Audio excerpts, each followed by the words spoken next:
every day.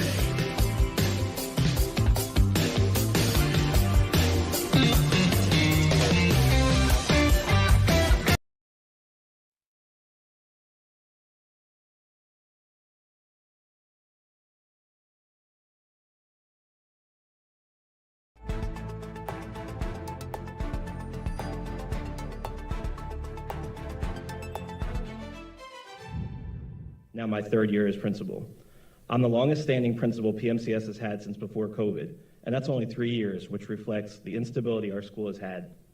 When I joined the leadership team in 2023, we hired 32 new staff members, including 14 of our 17 teachers. As a public Montessori school, our teachers are expected to hold both state and Montessori certifications, making recruitment hard.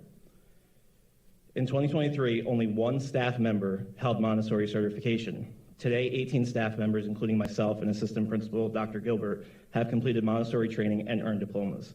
At the same time, 9 of 17 teachers were working under emergency certs. Today, 14 of 17 are fully certified and in progress. Over the last 3 years, we adopted a new ELA and math curriculum, added instructional support staff, and expanded summer school to all students. As Dr. Wallington recently said, improving reading performance requires a fierce sense of urgency. I agree 100%. Our teachers have that urgency. The question is whether the current broken system allows them to fully act on it. I'm not saying we should ignore accountability, but something has to change, and at PMCS, we are that change. We all know success is not measured by test scores alone. I scored a 47% on my ACT, yet still became the first member of my household to earn a master's degree and now lead an elementary school. Thank God my life was not defined by a single test score. Let me be clear, we will improve our test scores because that's how our system operates. Mr. Chow said growth is measured by 2 to 4% increase in state scores. We met that benchmark last year. He also asked how a school operating for 20 years had not gotten it right. My response was simple. I've only been in this position for 3 years. Just wait. The teachers and staff at PMCS show up every day for our children. They're not just students to us, they're our kids, and we'll continue to fight for them every single day. So tonight I ask you to listen to the people who are in the trenches every day. Listen to the educators, leaders who know what is truly happening. Listen to someone that's been at PMCS for the last 7 years, not someone that spews incompetent and incomplete narratives that fail to tell the truth of our school. Thank you. Thank you. Ashley Redfern is next.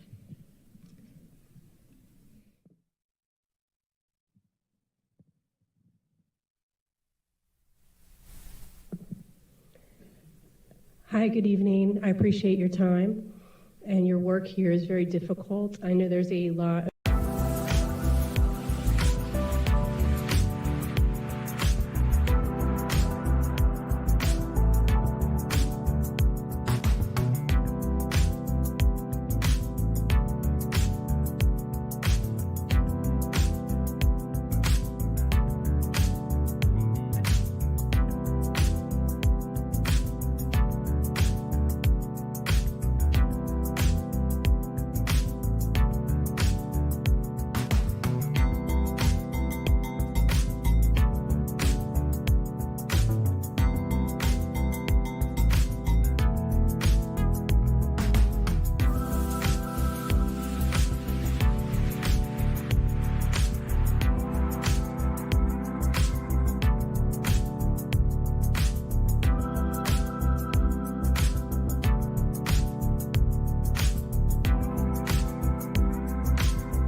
Thank you. Thank you. Ashawn Harding is next. Speaker 25 is not online. Thank you. Keziah Ridgway is next.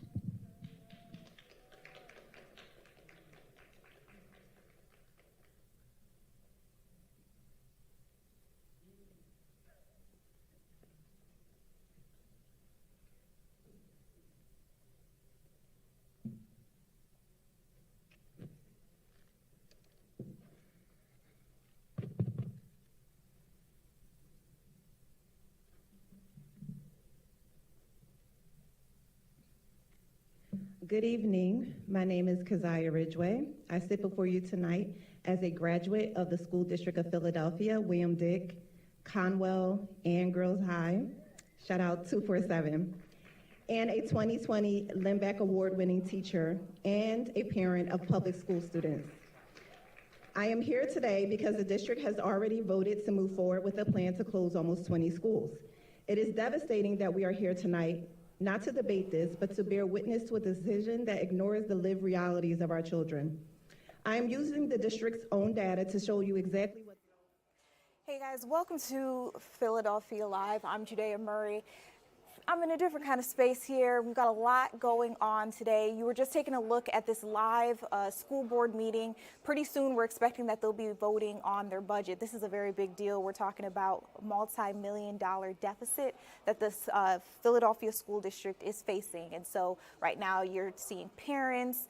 Originally we actually heard from students very passionate about their schools, wanting everyone in the room to know just how much they need their schools to stay, as much as they want their teachers as well to keep their jobs. So we'll be coming into this meeting in and out. Everybody is given about 2 minutes each. It's supposed to be very equal, very fair. And I plan on dipping in and out just to let you guys know how things go, especially if we get to have that vote live. That's going to be really great. So here on Philadelphia Live, it's a little different than your typical news cast. We show you breaking news. We show you live news. We're a lot more buttoned down rather than buttoned up.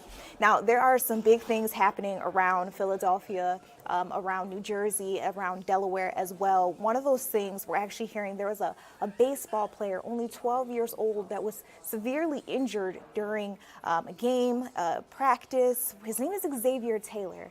And I heard that community members have gotten out. They wanted to show their support for the family, for friends. One of our very own, Chris O'Connell, got on out there with his photographer. He's been waiting for people to come on by. I want to get right out to him and see, Chris, you know, I heard that a lot of people are going to show up. How is it looking so far?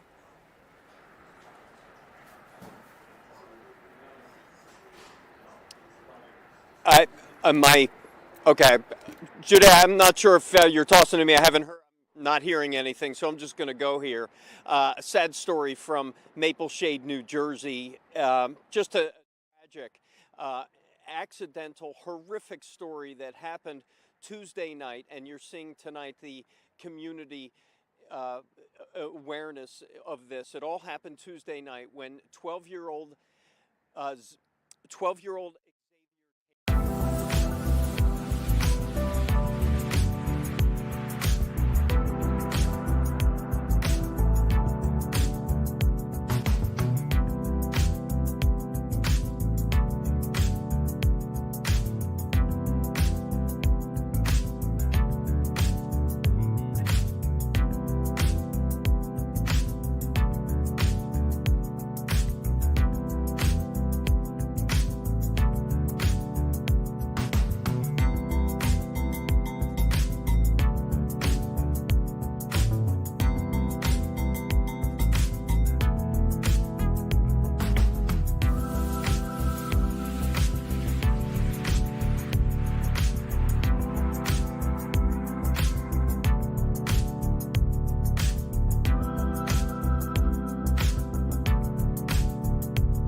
You just moved in. Yeah.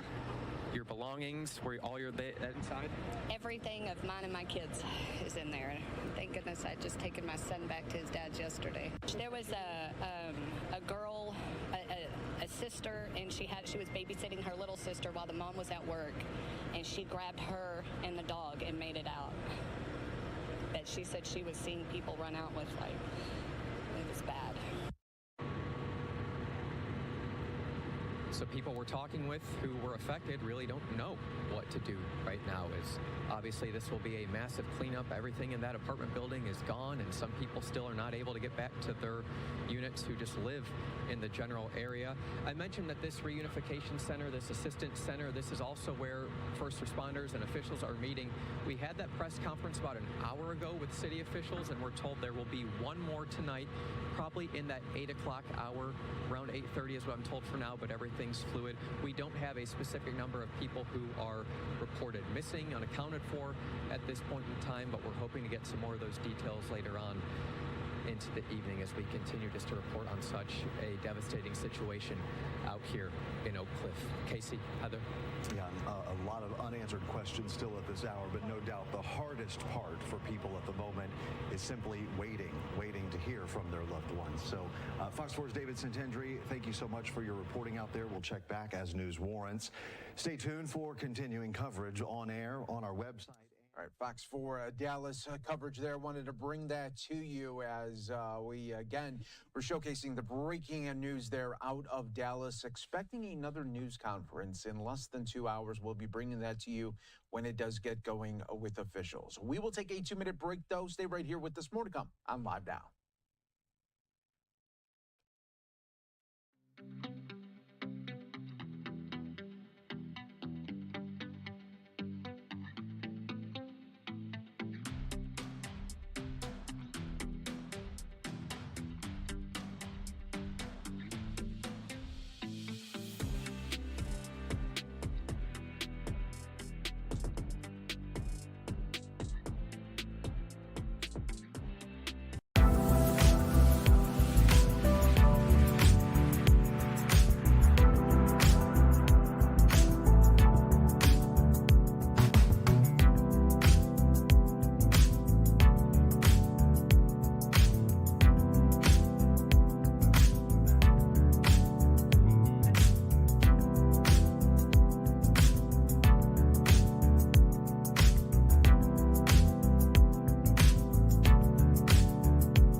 right, welcome back to Philadelphia Live. We're trying our best to work through some technical difficulties, but I want to make sure that you have your news of the day. Here on Philadelphia Live, we bring you live news. We bring you breaking news. We try to bring you out to events that are happening right now as we speak. And one of those events is happening in Newark, New Jersey. So I want to bring you out there. This is the ICE detention center that we have been keeping our eyes on for the last couple of days now. Ever since the weekend, we have seen fiery protests, a lot of clashing between protesters, between the agents that you see there on your screen.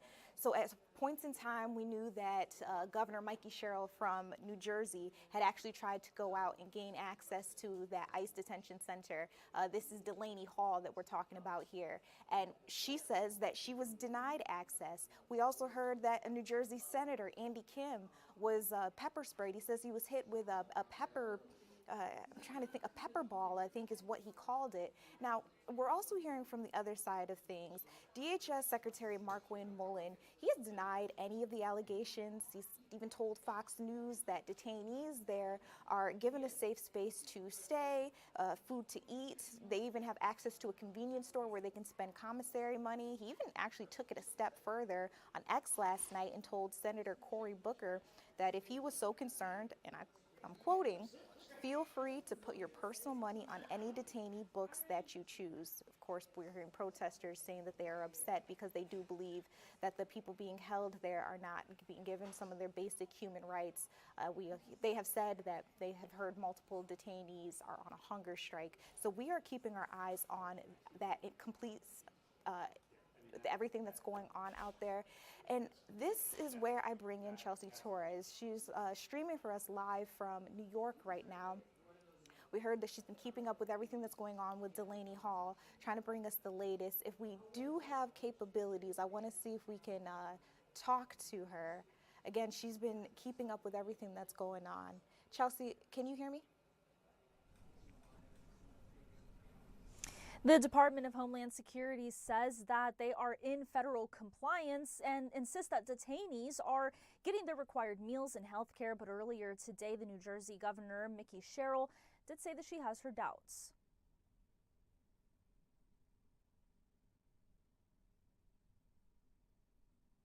Advocated for, we've been working since yesterday to get our health inspectors in there, given all of the concerns. Now, late this afternoon, we got a statement from Governor Sherrill that inspectors only got limited access to the facility and the report is forthcoming. Meanwhile, last night, DHS says 100 protesters gathered outside Delaney Hall, the ICE detention facility in Newark, New Jersey, and federal agents are outside keeping those protesters back. Fox crews were there as scuffles broke out between protesters and officers. At one point, agents shoving protesters. Those who showed up claimed they've heard about inhumane conditions inside the facility. One Democrat even saying detainees are getting food with worms in it, prompting a hunger strike among some detainees. DHS is dismissing those claims, and this morning the head of Homeland Security defended the federal effort. We're not providing luxury housing. What we're doing is we're providing a sanitary place for them to be detained. Remember, we're detaining murderers, we're detaining rapists, pedophiles, drug dealers, gun traffickers. I mean, we have some real serious criminals there. Plus, every one of them broke the law. That's why they're there to begin with. And we're providing them 3 meals a day. We're meeting the calorie standard. And DHS Secretary Mullin saying if sanctuary cities do not cooperate with these federal immigration officers, then his department will look into halting customs processing for any international travelers flying into those cities, saying that those custom officers could be used elsewhere. Back to you. So we really appreciate her giving us this idea of what's going on out there in New Jersey. Again, Chelsea was streaming for us from New York City. We're going to let her go. She has a lot of reporting to do for some of our other sister stations. Meanwhile, as she mentioned there, Governor Mikey Sherrill here in New Jersey has been very vocal about everything that's happening. She actually put out a statement that, if you don't mind, I want to read it to you because she says that not only was she denied access to that facility, but she claims that the New Jersey Department of Health was also turned away. So in this statement, it says, the New Jersey Department of Health today sought to conduct a health inspection of Delaney Hall, but it was denied full access and was allowed to inspect only a limited part of the facility. We will review and share the department's findings from the limited portion it was allowed to inspect, and we will continue to pursue all appropriate avenues for demanding transparency and ensuring humane conditions for the individuals being held at the facility. She goes on to say, I've said repeatedly, refusing to provide full access raises serious questions about what ICE is trying to hide from the public view. New Jersey believes in the rule of law, will uphold the Constitution, and Delaney Hall should be closed down. I'm calling for ICE to immediately de-escalate the situation as I continue to working to keep New Jersey residents safe. Protests have been growing since this weekend when Governor Mikey Sherrill says that she was denied entry, as I mentioned, and Senator Andy Kim said that he was hit with a pepper ball spray while demonstrating with his very own constituents. As I told you before, the protesters, what they're upset about, they are alleging that there are poor conditions inside that facility. They say that includes reports of hunger strikes and inadequate medical care, although as you have heard from the other side, they say none of that is true. So we're going to keep our eyes on that situation. As I mentioned when we started the show, we had that live camera out there at these protests that we are able to bring you in and out to, just showing you how things are progressing. Normally I would turn up the volume to let you guys listen in on everything that's happening there, but I do want to warn you, many a times the language there is very rough. So for now, we're just showing you pictures of what's going on, video of what's going on, live streams of what's going on. But we're being very careful about turning up the volume as they are using some sensitive language. You can imagine passions are very, very high. Now, here's another story that I wanted to talk to you about real quick. We have a couple of minutes to chit-chat about this. Remember a couple of days ago, we told you that there was a body found in a suitcase. Well, we're finding out more information about that. So 4 people have been charged in this case. So far, they say one of those people was a caregiver to this individual. We're learning that the victim in this case is 53-year-old Vincent Good. His remains were found in a suitcase and some trash bags last Friday afternoon in Kensington. So there was a press conference a little earlier today. DA Krasner here in the city of Philadelphia talked a little bit more about this case. Some of the other lead agencies who have been helping him investigate this also weighed in. I want to let you listen. It's just a little bit of what they had to say. She picked up Liza Ridley, who we believe is Liza Ridley, based on the photograph that we have. Liza Ridley has also identified herself in still images from surveillance video as well. The bag that she took was placed in the back of that Lyft vehicle. The Lyft driver immediately smelled a horrible smell, asked about the smell. The answer to that question was, "Oh, I'm sorry, it's dirty, wet clothes." In response to that, she didn't say anything. She finished the Lyft drive, dropped off the individual, took a picture of her because she thought it was so odd, everything about it. And the next day after it was reported on the news is when she contacted the police department and said, "I have information. I really think that this is the person who dropped that bag off." You got to hear just a little bit of some of the information that they're gathering here. Now, if this interests you, you want to learn a little bit more, we do have an article up on our website. You can also go to the Free Fox Local app. We've got all of the names of the people who have been suspected, the people who have been charged, and what their relationship seems to be with one another, as well as to this case. Again, if you'd like to learn more information, that's going to be available to you on the Free Fox Local app, or you can go to fox29.com. Now, I want to take a step back. Let's all take a quick breath in together and out together. Get you to your weather report. Our Scott Williams is on standby. Scott, tell us what's going on in the skies. Oh, I mean, Judea, actually, picture perfect evening is setting up shop out there, and High pressure is going to be building in overhead. It's been pretty gusty out there for today. Those winds have changed that we talked about yesterday. We had winds gusting 30 to 40 miles per hour. So you see high pressure off to the Great Lakes, area of low pressure well out to sea. We get that wind tunnel effect. So that's what we're talking about with that pressure gradient. So that's why we've seen those gusty winds throughout the day today. In fact, taking a look at some of those gusts, still gusting close to 32 miles per hour for Philadelphia, north and west, 35 mile per hour gust for Reading. So that's ushering in the drier air. Those dew points yesterday were very tropical in the upper 60s to low 70s. Dew points today have been falling into the 40s. So very refreshing conditions stepping outdoors. Here's a look at the current dew points across the area. 42, that's the dew point temperature right now in Philadelphia.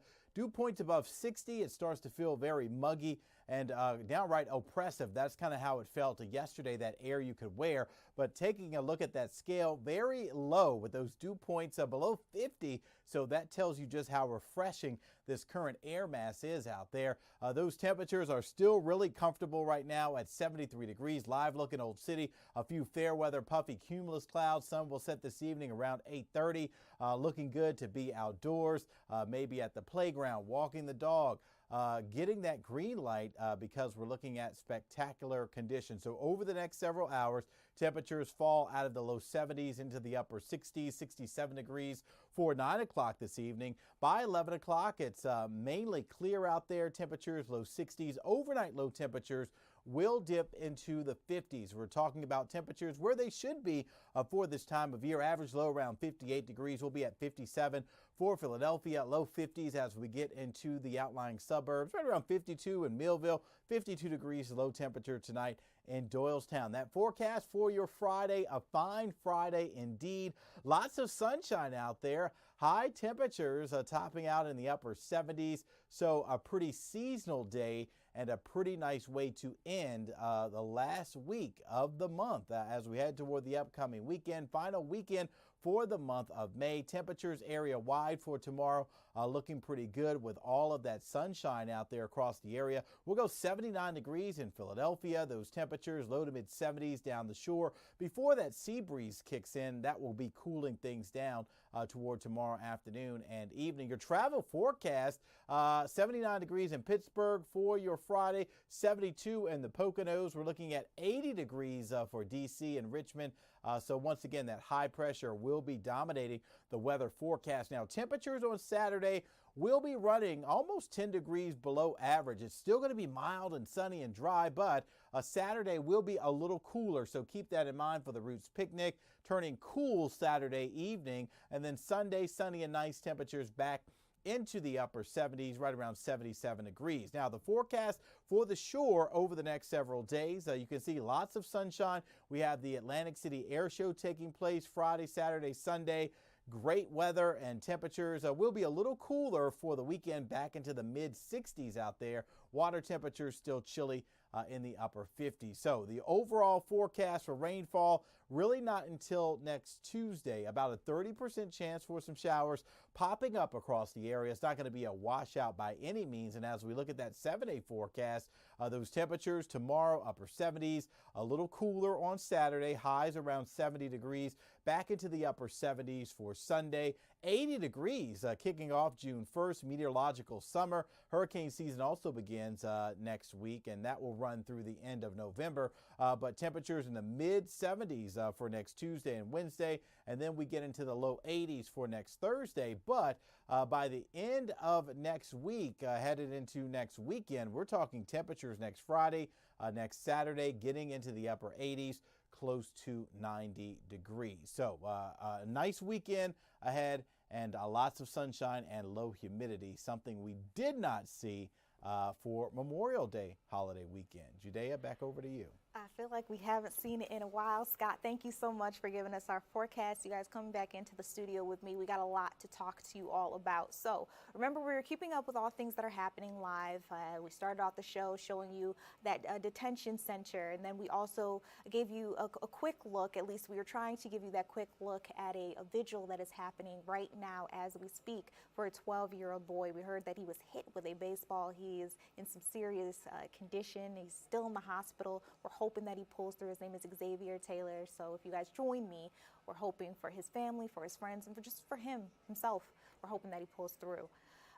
In other news, we also have Mayor Mike Purzycki. Remember, today was his funeral. He's finally been laid to rest. Now, Mike Purzycki, if you've never heard his name before, although I think that might be a little hard for our area. He was a former Delaware mayor who was known for transforming Wilmington, Delaware's riverfront, and for a quick stint in the NFL as well. So shout out to the New York Giants. He died May 19th at the age of 80 after a courageous battle with cancer. We have some video that was given to us from the funeral that we may be able to show you guys. That visitation was held Wednesday at the Chase Center on the riverfront, which was very appropriate given that he's known for transforming the way that it has come together, the riverfront that you know today. Meanwhile, hundreds of people, and we're talking family members, friends, they all came out to honor him and his legacy. The funeral, though, was held this afternoon at St. Anthony's of Padua Church in Wilmington, so he is going to be dearly, dearly missed. We also know that here in Philadelphia, in Atlanta, and a couple of other different cities, it's an exciting moment as sports take over. You know, World Cup, FIFA is on its way. As I've been telling you all every single night that we have a World Cup headline, it's like FIFA's taking over. We've got FIFA craze or FIFA fever here. So the 2026 World Cup is expected to bring millions of people to the U.S. We're talking about international visitors, maybe some people who have never been here. It's really exciting, but we also know that each city is doing their part to make sure their constituents are safe. So the FBI field office in Atlanta, we've got an article for you up here. They rolled out a massive public safety and counterterrorism plan to secure their stadiums, their fan zones, and their transit hubs. We're talking about the MARTA, that's what they call their subway system. They want to make sure their fans feel safe.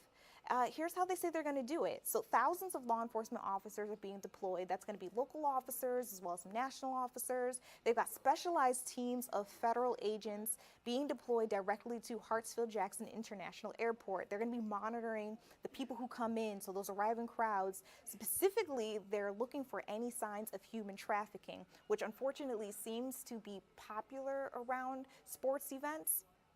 FBI bomb technicians will also be there. They say that they're going to work hand in hand with the Atlanta Police Department and other partner agencies just in case there are any suspicious packages, vehicles, or other call-outs. They want to be ready for anything. The federal government is establishing strict temporary flight restrictions as well all over tournament matches and the fan festival locations. The FBI says they're going to command specialized teams tasked with tracking and disabling unauthorized drones down at the ground levels. We know a lot of people think that they're photographers, they think they're videographers, and they want the content, but I'm telling you right now, if you are not licensed, if you cannot fly in those particular airspaces, they are going to bring your drone down immediately. And if you do violate their restricted airspace fare, you would face severe legal consequences. We're talking about civil fines up to $100,000. Now, we don't even want to pay the price for the tickets to go see the games. I don't think you want to pay $100,000 as a fine. Meanwhile, here in Philadelphia, in Pennsylvania, Governor Josh Shapiro actually announced some changes that we will be making here on our home front. He says he wants some major traffic upgrades coming to South Philly. This is going to be really important as a lot of people get out there to head on to their favorite sports complexes. I clipped just a little bit of that press conference that he had earlier on where he announced this $30 million plan. I want to let you listen in to what he says is going to change. We worked together, my administration and others, to develop a plan that will reduce congestion, that will ensure public safety, and that will strengthen public transit access. With nearly a $30 million investment from the Commonwealth, along with support from each of the Philadelphia sports teams and Live Hotel and Casino, we are kickstarting multiple infrastructure projects that will tackle the biggest pain points causing congestion for traffic moving through the complex to roadways like 76 and I-95. That includes a project adding a second left turn lane from Front Street onto 95, which was just completed under leadership of Secretary Carroll earlier this month. That is already making life easier for our commuters. And a new westbound entrance ramp for 76 coming from 7th Street, where construction will start soon. Thanks to Chairman Jim Schultz and his great leadership at the DRPA. And Jim, we appreciate you being here with us today. Appreciate all the good work DRPA does. They granted PennDOT the land to do this work. We're also going to add a traffic operations center within the sports complex. We're going to install new traffic signals and upgrade signs in the area to make it easier and safer for motorists. And to make sure that we make long-term improvements to keep up with traffic increasing over time, particularly with the new arena being built in 2030 and the new WNBA team coming here, which is just going to add more sports fans coming here. We're working with the Lower South Infrastructure and Resiliency Collaborative to conduct a series of studies that will guide the roadway projects well into the future. Another major part of this plan is our work on developing a complex-wide strategy to coordinate traffic flows across the stadiums on really big event days. And thanks to the fact that all of our teams are winning, we have a lot of big event days. Our 3 stadiums in South Philly, they welcome 7 million guests each and every year to more than 300 events each year, hosting home games not just for our city Philly sports teams, but also major music events and other important community events. No matter what event you are attending, I know every single guest who is driven to an event in the complex can speak to the pain it can be sometimes to leave this complex after a busy game and a whole lot of traffic. Some of you have had to take a gamble. I could use a Phillies hat right now. Some of you may have had to take a gamble on whether or not to stick it out until the end of a game you're watching versus missing the last couple minutes to beat the worst of the traffic. And if you're a Philly sports fan, you know that it's a real nail biter in the last minute of every game, that it really, really counts. I think any Birds fan here, Don, will remember 4th and 26, right? We were looking at McNabb hitting Fred X down the field for a first down that turned the tide of that game. Unfortunately, people left that game early. I think there were a bunch of folks who regretted having to listen to Merrill Reese on the radio and not stay there and be there in person. Look, I can tell you, I've got memories of that myself as a kid. There was nothing better than when my dad would come home early from work and bring me to a Phillies game, bring me to a Sixers game, have that special time with my pop. But to know that there was going to be that moment in the 9th inning, that moment in the 4th quarter where he says, maybe we need to go and beat the traffic, that's kind of a bummer, even though I love those moments with my pop.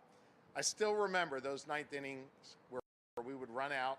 The only stop we would make when we were trying to hit the car was that one random guy with the metal shopping cart full of soft pretzels that were wet for some reason. But we would buy them that sleeve and we would eat them in the car ride home listening to the radio.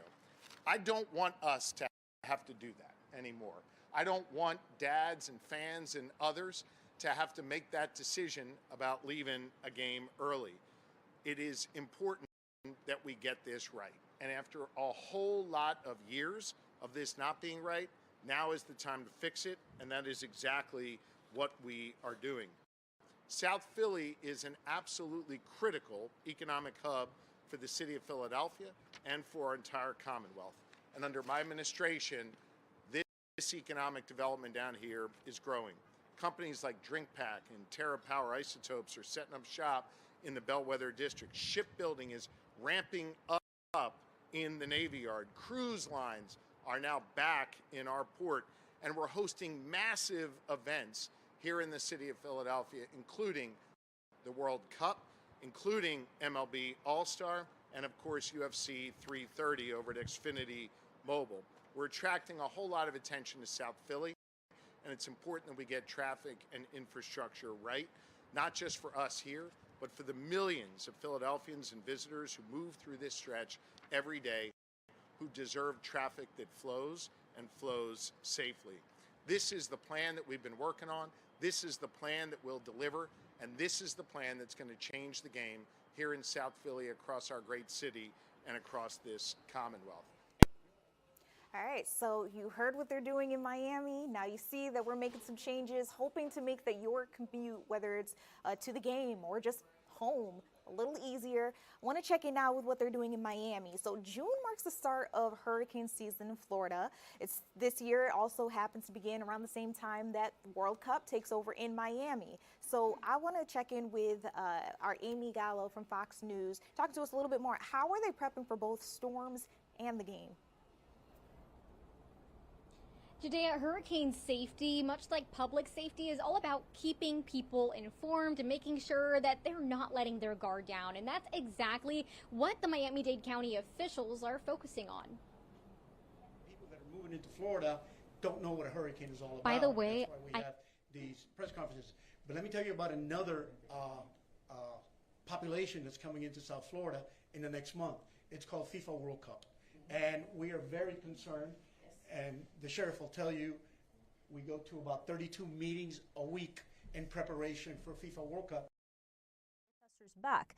Fox crews were there as scuffles broke out between protesters and officers. Expected to make their way to the region for matches at Hard Rock Stadium, now dubbed Miami Stadium, for the World Cup. And while hurricane preparedness is nothing new for Florida residents, many visitors have likely never experienced a tropical storm, nor have they seen the massive amounts of rain and flooding that could follow a Miami afternoon downpour. Just take a look at some of the effects felt here in Miami during Hurricane Irma back in 2017. So that's why local agencies are educating both residents and travelers about the risks before, during, and after storms, and keeping them informed about things like disaster kits, evacuation routes, and shelter protocols. If we have a storm coming, we need to monitor and then provide really accurate information to those who are visiting our county. National Hurricane Center, as well as our local, myself, the Sheriff's Office, our emergency management system, and fire. All of us work in collaboration to get that message out quickly and effectively so that tourists, people who are visiting, could then respond appropriately. And that's how we save lives.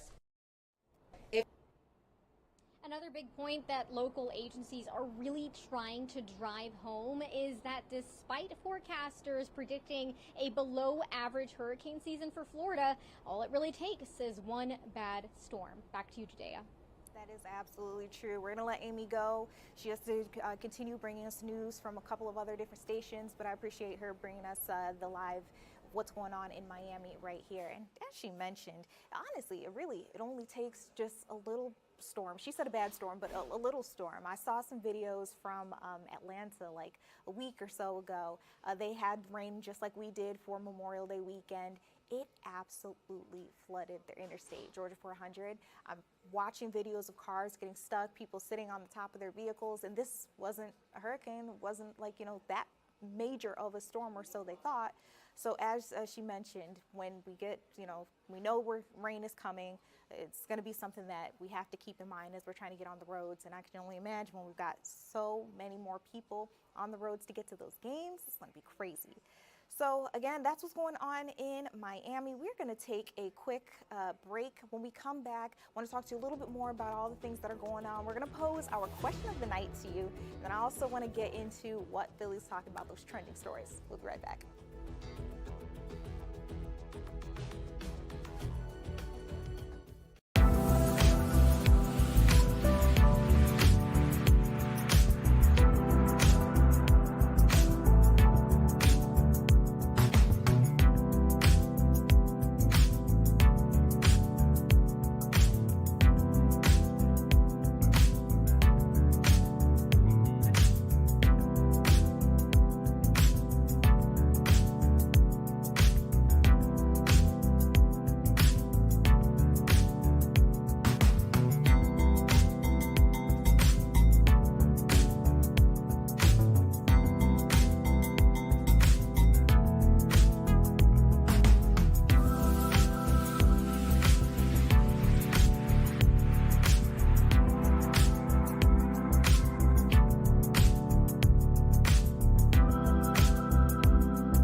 back into Philadelphia Live. I'm Judea Murray, and you're taking a live look out at Newark, New Jersey. This is outside of Delaney Hall, which is an ICE detention center.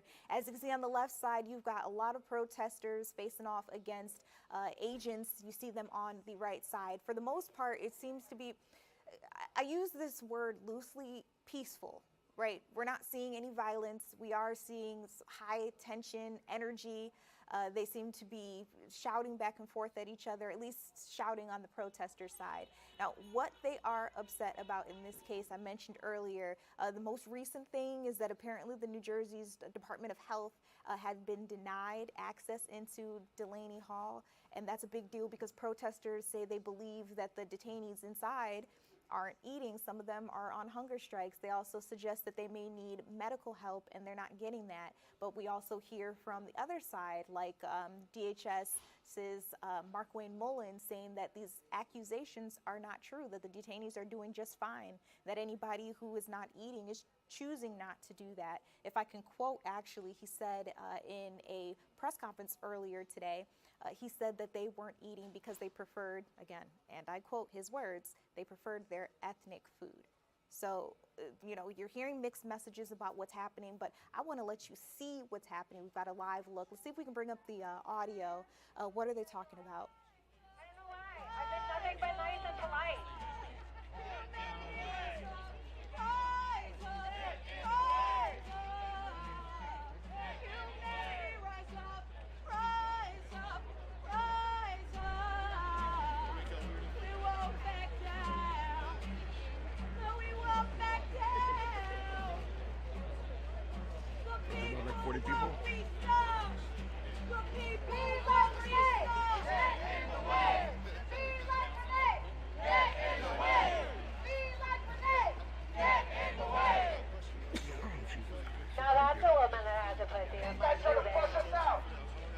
They're scared of the numbers.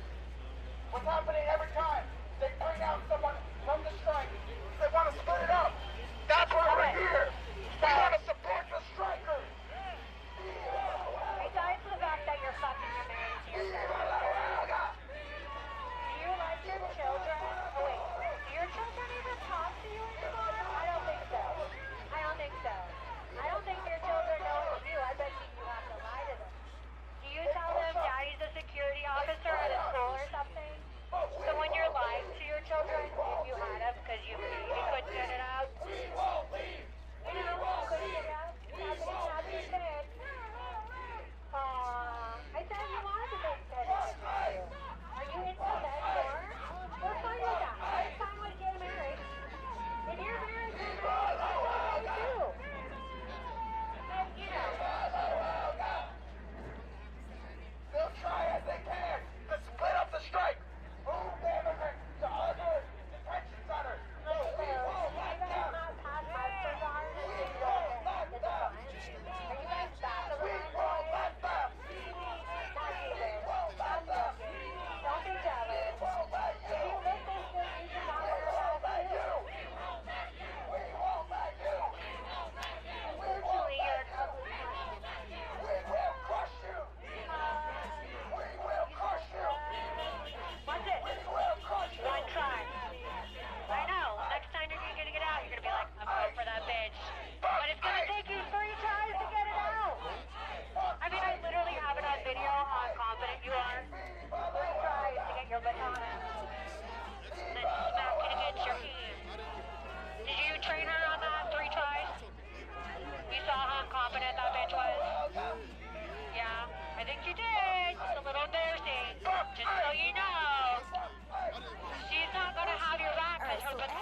Here, as I mentioned, the tensions are high. You're seeing multiple people with megaphones. They're yelling over one another, doing their chants. Every once in a while, you're also hearing someone singing. I saw someone out there with a guitar a little earlier on. I don't know if they're there to help keep the peace, just move things along, provide some entertainment, but these are live pictures that we're getting right now out of Newark, New Jersey.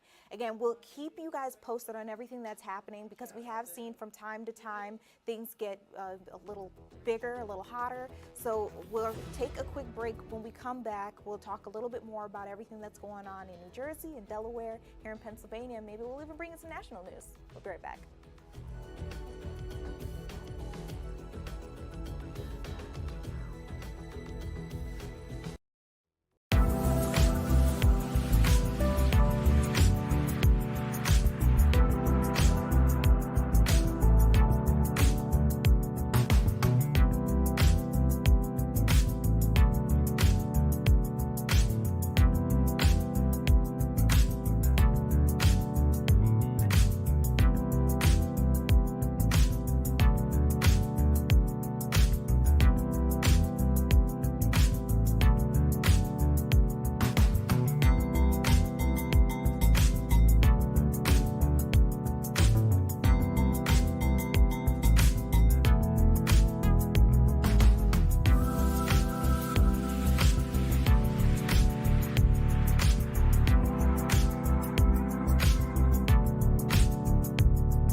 Welcome back to Philadelphia Live. I'm back here in my home. I feel good. We've got a lot of news to bring you all. So keeping you up to date with what was happening with that school board meeting, I want to let you know it has officially ended. Earlier we heard children speaking to their board members, to council members, anyone who would listen, just telling them how much they needed their schools, how much they love their teachers, and they would hate to see any of that stuff get cut. But we do know that the Philadelphia School District is facing, I think, a $300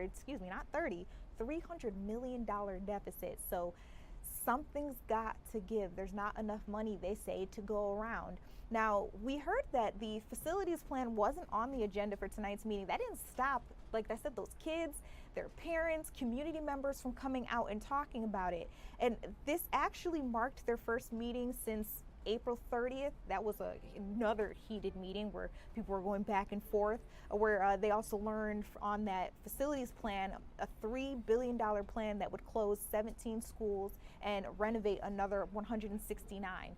So now I was hearing that an option, a alternative to, I guess, that big loss of money would be whether or not City of Philadelphia could implement a $1 per ride tax.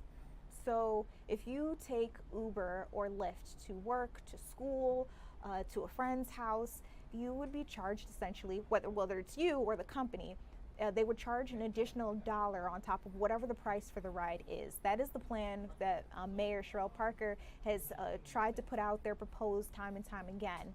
There are some people who say, well, I don't want the $1 put on me. We hear the companies saying that they don't think that it would work. They don't even want to try it. And meanwhile, Mayor Sherelle Parker from the City of Philadelphia is saying this might be our ticket to saving our schools. So I had a question. We'll get more into the details and the facts around it to help you make a more informed decision. But would you be willing to take on an extra $1, an extra cost for your ride share, if it meant saving the schools here? We asked that question on our social media as well as our Go Vote. Actually, I would like to ask Jake Leonard, if you will, to come up and chat with me. But we asked it on our Go Vote. Would you pay an extra $1 for ride shares to prevent staff cuts in Philly schools? And you guys answered.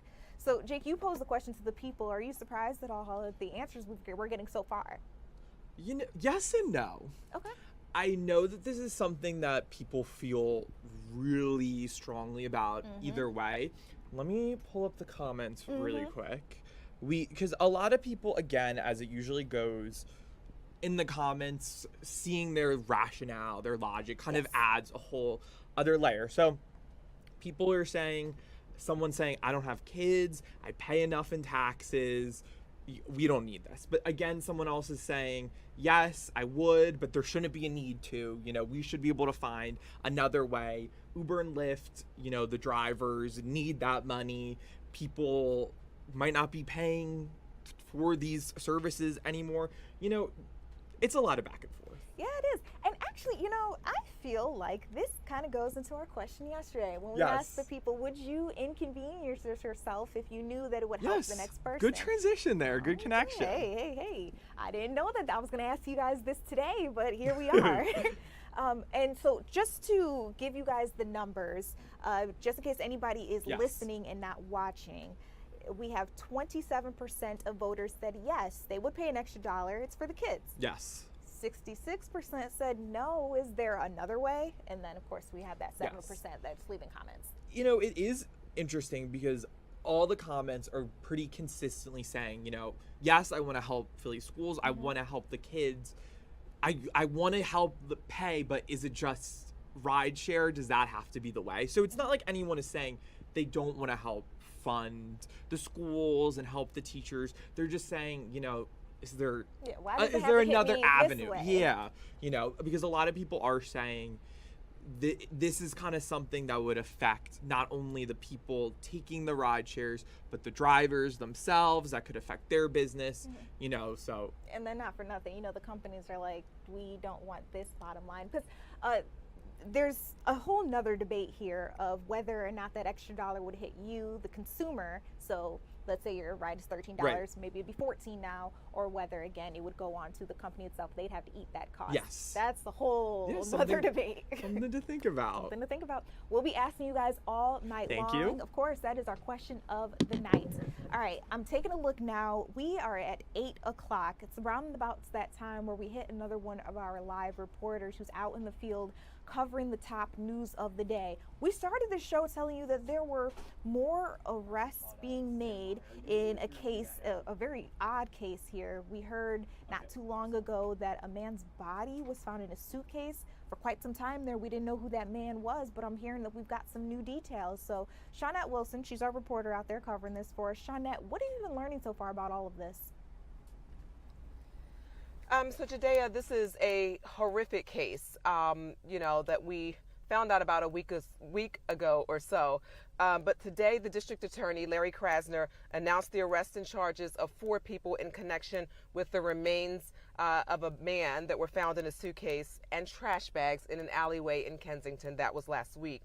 So today we learned that police have identified the victim as 53-year-old Vincent Good of the 5700 block of Leonard Street in Philadelphia. Investigators saying that he was shot multiple times in the head and dismembered. A witness, just to walk it back a bit, was searching for scrap metal and reported to police that they had found an upper torso, part of an upper torso, and this is graphic. You know, I apologize, but this is a huge case. This person reported to police that they had found part of an upper torso of a human inside a suitcase. Again, that was last week. So then police said that there was another person who stepped forward. That person is a Lyft driver. That person picked up someone and felt that this was a very suspicious person. They actually took a picture of the person, and then they contacted police. And this, of course, is after they had heard about there was a missing person, and then remains were found. So we'll give more details, but let's listen to what they said at the press conference earlier.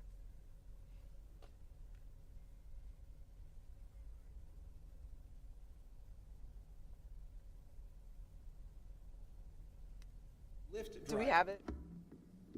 Who's seeing the coverage that all of you put out there, realized that a passenger whom she considered suspicious might have been the one who transported that suitcase. And that Lyft driver had the wisdom to take a photograph of that passenger based upon these suspicious indications that the Lyft driver was observing. And so that was them talking about this Lyft driver who had phoned in a crucial tip. And just to give that some more context, they are saying that this Lyft driver noticed that the person they were transporting had a suitcase, reported a very bad smell, and that driver had remembered that there was a case of remains found in a suitcase of someone who had not been identified, and then they reported it. So bringing us up to speed today, during this press conference, and I'm reading a little bit here because there's a lot of moving parts, they announced that 4 people are in custody, charged with the murder of 53-year-old Vincent Good. The woman who is charged with murder is 53 years old. She was also the victim's caregiver. Now, the victim, we're told, was already a partial amputee of a hand and one of his legs. Neighbors told us today when we were out there that the two of them actually lived together and they were in a relationship. Now, again, investigators confirming that this person, the person, the 53-year-old woman charged with murder, was a paid home care aide. So that's one person in custody and charge. The next person is that woman's 55-year-old sister, who is charged with conspiracy and related charges. Then there's the woman's daughter and that daughter's boyfriend. They are in their 30s, also facing charges of conspiracy and other related charges to this. So a very complicated case here, Judea. And if I can do a quick recap, again, we have this 53-year-old man who was wheelchair bound. He's a partial amputee. He was said to be living at this home with his caregiver, who was being paid, worked for a company to be his caregiver, but according to neighbors, they were in a relationship. Police have charged her with murder. They are saying that she is the person who, transported this body in the suitcase on the Lyft ride to allegedly dump it in Kensington. And then her older sister, her daughter, and her daughter's boyfriend tamper with evidence and, helped do the rest of this horrific crime. So that is where we are today. Yeah. You got questions, ask me. We're all trying to make our way through it. But you said it best. There are a lot of moving parts, but this is also a very bizarre story. I know one of the things that they've been trying to figure out is just if it's true, if they did do this, right now they're allegations, they're accusations, they're charges, but if they did do this, why? What is the motive? So, yes, they have been charged. We do know that investigators say that the 53-year-old woman, the home health care aide, and allegedly his girlfriend, made a full confession after lying to police several times. They said that she fully confessed. And according to them, said that they had gotten rid of the evidence in the apartment where they lived, and she confessed, is what police are saying. They haven't given a specific motive, but what was also interesting is that, since he was already an amputee, they said that he was also getting assistance, Social Security and other things. And so the question now, and investigators said this, is to whether there is a financial motive that may be tied to this, among other motives. They said that, this woman, again, the home health care aide / girlfriend, according to neighbors, had reported to her job, allegedly, that she didn't need to work anymore because he had packed up and left to go to Florida with his brother. So there are all sorts of, the investigators are wondering, why would she do that? And then that brings concerns about whether there's a financial motive to the murder. But, they haven't exactly labeled an exact motive. These are just things that they're all looking at. I can tell you that when I went out to the neighborhood where he lived today, neighbors who I talked to, they didn't want to be on camera, but they said that they would hear them arguing a lot from the apartment. So they are surprised that this happened, but not surprised, if you know what I mean. Surprised at how elaborate of a murder this is. It's sickening. But definitely said that they would hear them arguing a lot. So, I don't know. We don't have a motive yet, and I think that this is going to be a big case. Shout out to those 2 Philadelphians who, we always say, see something, say something, and that's exactly what they did. They have no ties to this case or investigation, They just reported something that they saw based on previous news coverage that they had seen on this a week ago.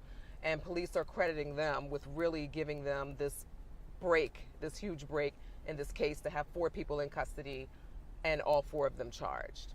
100%. Again, shout out to people who, once they see something that's not right, something that feels a little fishy, but also they've been paying attention, they've been keeping up with the news, so they know to keep their eyes out, they know to look for stuff like that. Shout out to people like that who really help us get some answers in cases like these. Shawnette, thank you very much for joining us here on Philadelphia Live and bringing us the latest. You guys will see her again at 10 o'clock if you want some more information on this case that she's been covering.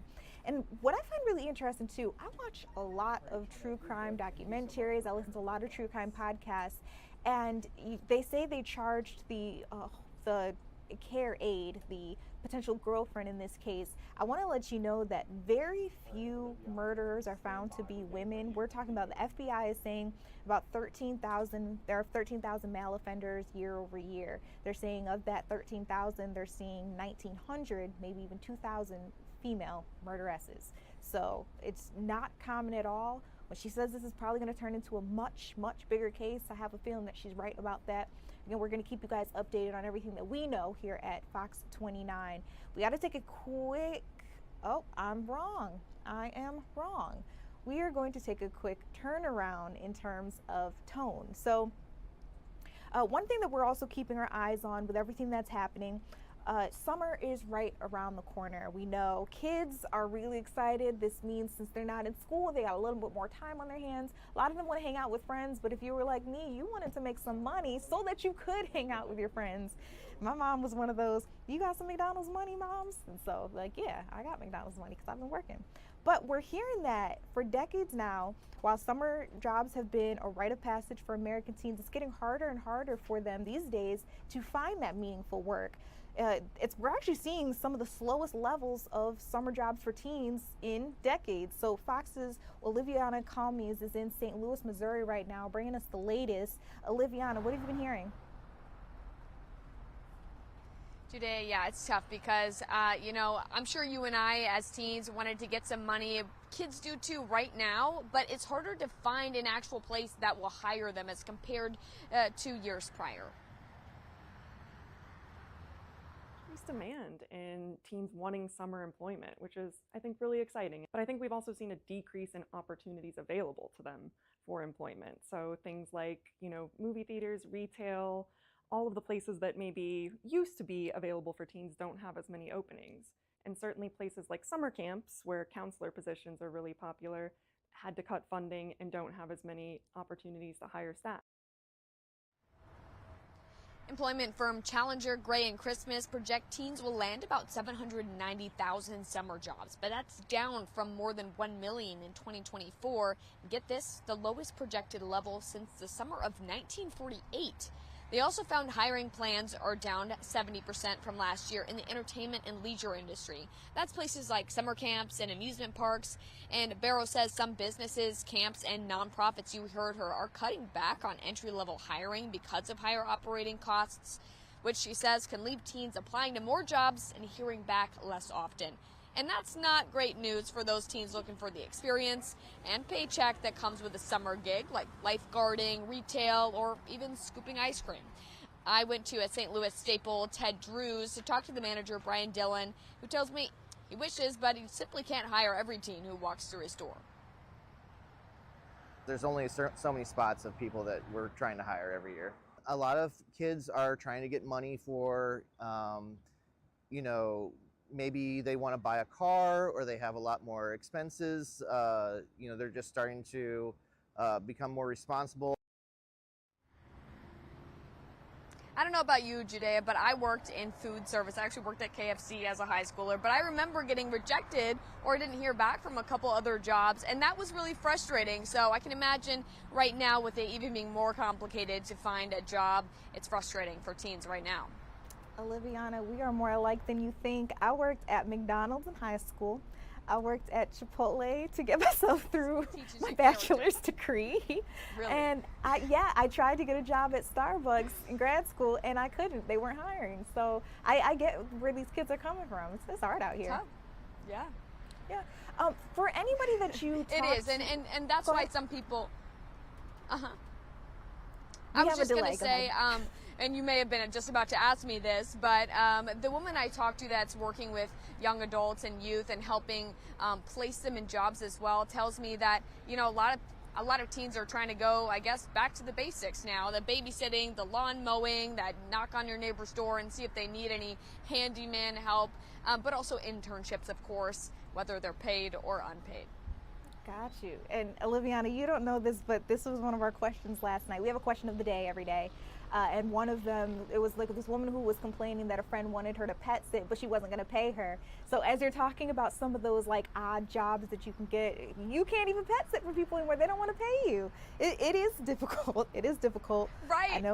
I know everybody's They trying. want the friend discount, which is free.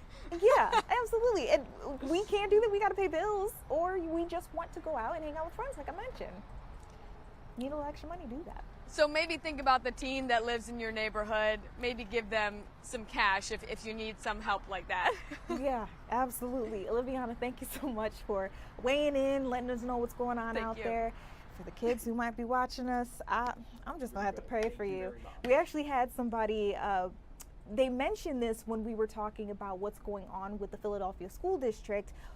We heard that they have reached a $300 million deficit with their budget, at least the budget that has been proposed to them, and trying to figure out how they're going to cut different services, whether it's teachers, programs, or even close down some schools to try to make ends meet.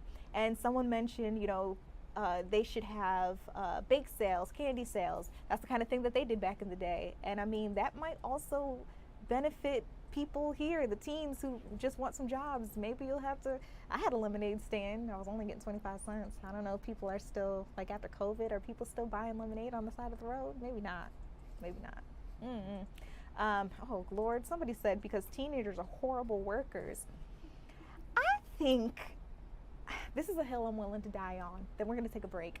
I think that Gen Z and Gen Alpha, they get a really bad rep. A lot of people, they said the same thing about millennials, that we don't want to work, and that's not necessarily true. I think it's just a generation that's coming in that they don't allow themselves to be walked over or pushed over the same way I think older generations do. And I think that that is why older generations think that maybe they don't want to do the work. It's just they, no labor laws. We'll put it like that. All right, we are going to take a quick step back. When we come back, though, we had a White House press briefing earlier today. Remember, Caroline Leavitt is out on maternity leave, so each week we're seeing somebody new fill in for her. Who filled in this week? I'll let you know when we come back.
Welcome back to Philadelphia Live. You're taking a live look out in Newark, New Jersey, where protesters are standing off against agents out there. This is Delaney Hall that we're talking about here. It's an ICE detention center in New Jersey.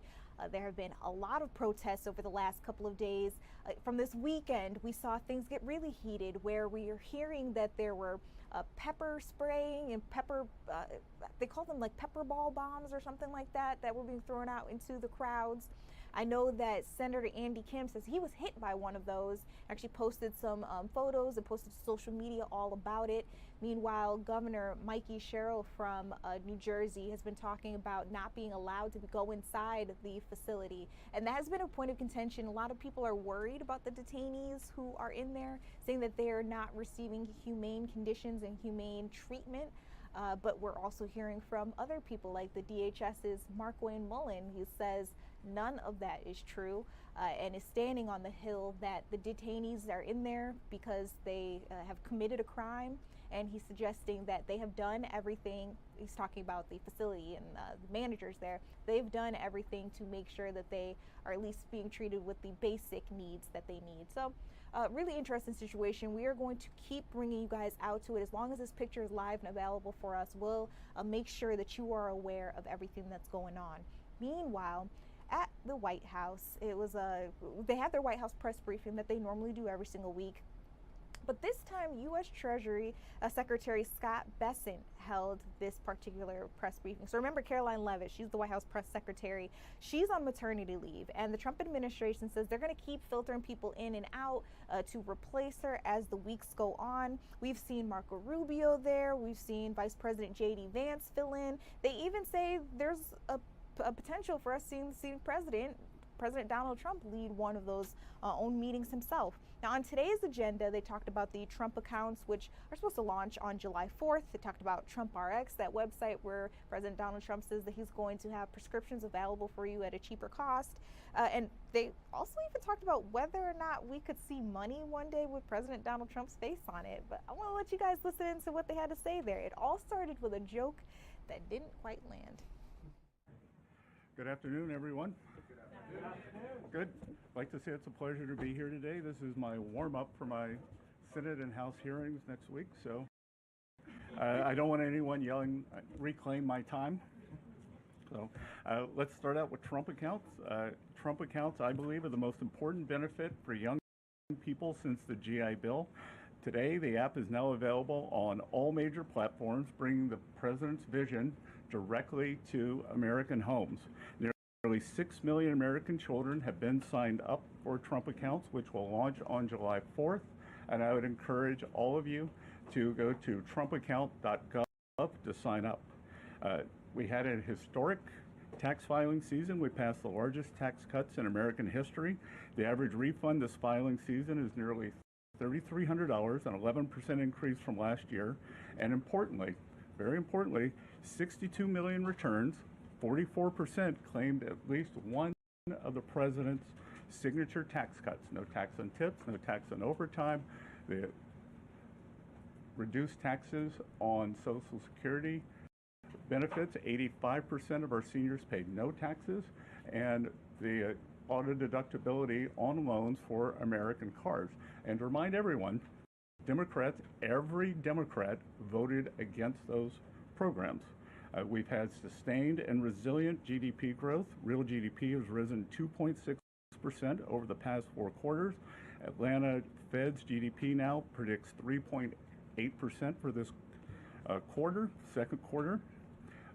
The U.S. energy dominance, part of our resilience stems from our energy dominance. Natural gas is down, is my belief, and the futures market is showing us oil will be lower than pre-conflict levels.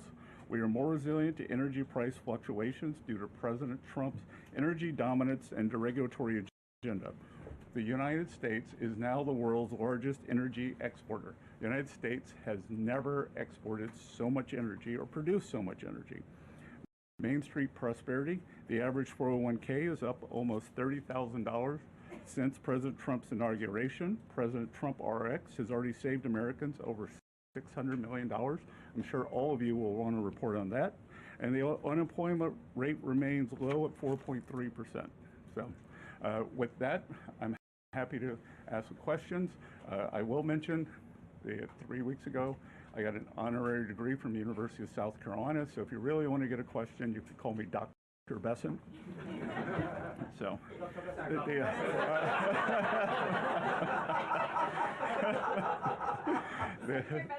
start with these Trump accounts. You know, there's a lot of people, a lot of working class Americans that maybe don't have the financial expertise when it comes to stock markets and investing in general.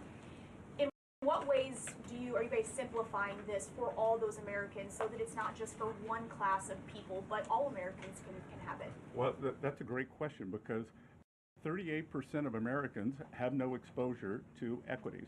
They don't share in the great innovation, the machine that is the American economy, our great capital markets, which drives our prosperity. So if your child is born during President Trump's administration, Treasury puts in $1,000 as a seed investment. We've also created 6 learning pods.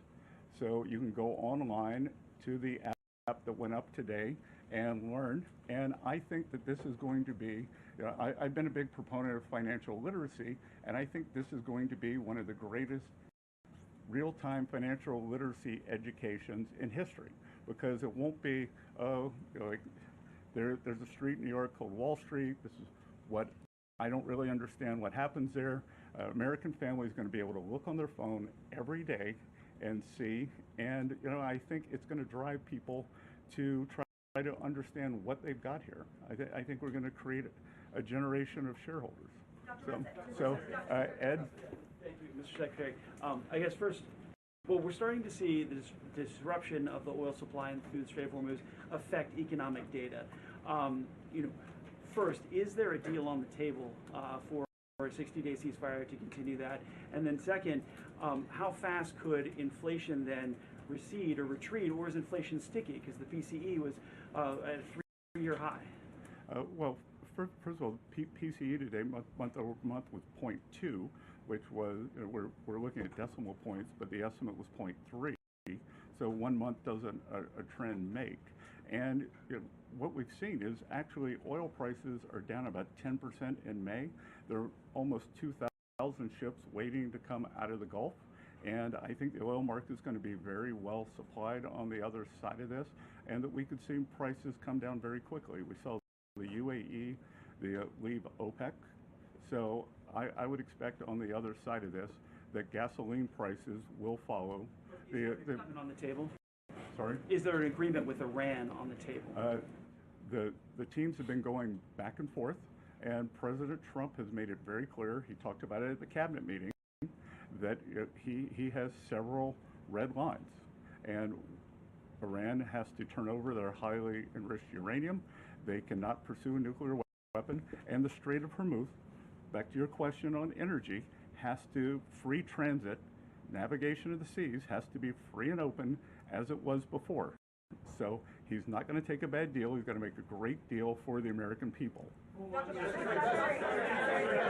So, Peter, thank you, Dr. Besson.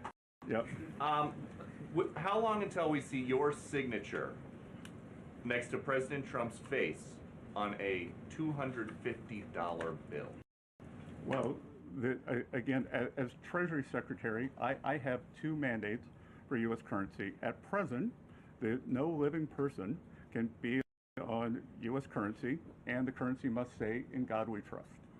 So right now there is proposed legislation in front of the House, in front of the Senate, to change the first requirement so that a living person, Donald J. Trump, could be on a $250 bill. So it's all in the hands of the, it's all up on Capitol Hill. So at Treasury, we prepare things in advance. So we have prepared in advance that if the legislation is passed, but we will stick to the law. And something that came up yesterday also at the cabinet meeting, President Trump said, Oman will behave just like everybody else, or we will have to blow them up. Are you guys back there in the West Wing making plans for a new war with Oman? Again, I think the president wanted to punctuate freedom of navigation in the strait. I had a call with the Omani ambassador this morning, and he assured me that there were no plans for tolling the strait. As he said, our countries have had 200 years of good relations. He wants to have another 200 more. And I told him that this was a non-starter, and he did not want to risk either the Omani individuals or Omani financial institutions getting sanctioned. All right, so we were listening in there to Scott Bessent. Got Scott Bessent, the U.S. Treasury Secretary, talking a little bit more about that White House press secretary. Goodness gracious, there's breaking news happening right now, so I'm a little frazzled. Talking to us a little more about the White House press briefing. If you guys are interested in hearing more of what he had to say, there's a lot more that we could show you. Let me know in the comment section. Remember, this is an interactive news conversation. So if you'd like to see more later, just go ahead and vote in your comment section on social media. Meanwhile, I want to take you guys out to New Jersey. So literally right before we came back out here to show you guys what was going on, things got heated. So for a while, it seemed we were seeing protesters on clearly one side, the officers clearly on one side, and really just the protesters using their megaphones, shouting their opinions and their thoughts, concerns to these officers. And then at some point in time, it was like everybody just meshed together. And the crowd looked like they were dispersing, but now we can see they're getting right up in the officers' faces. Now, I want to let you know, hey, we may hear some pretty sensitive language being used here because, as you can see, the tensions are high. You're seeing a lot of high emotions here, but let's see if we can open the microphones and let them listen in. No, you're doing it wrong. Open your eyes and squat into it. We're going to tell everyone who you are and what you do and what you say.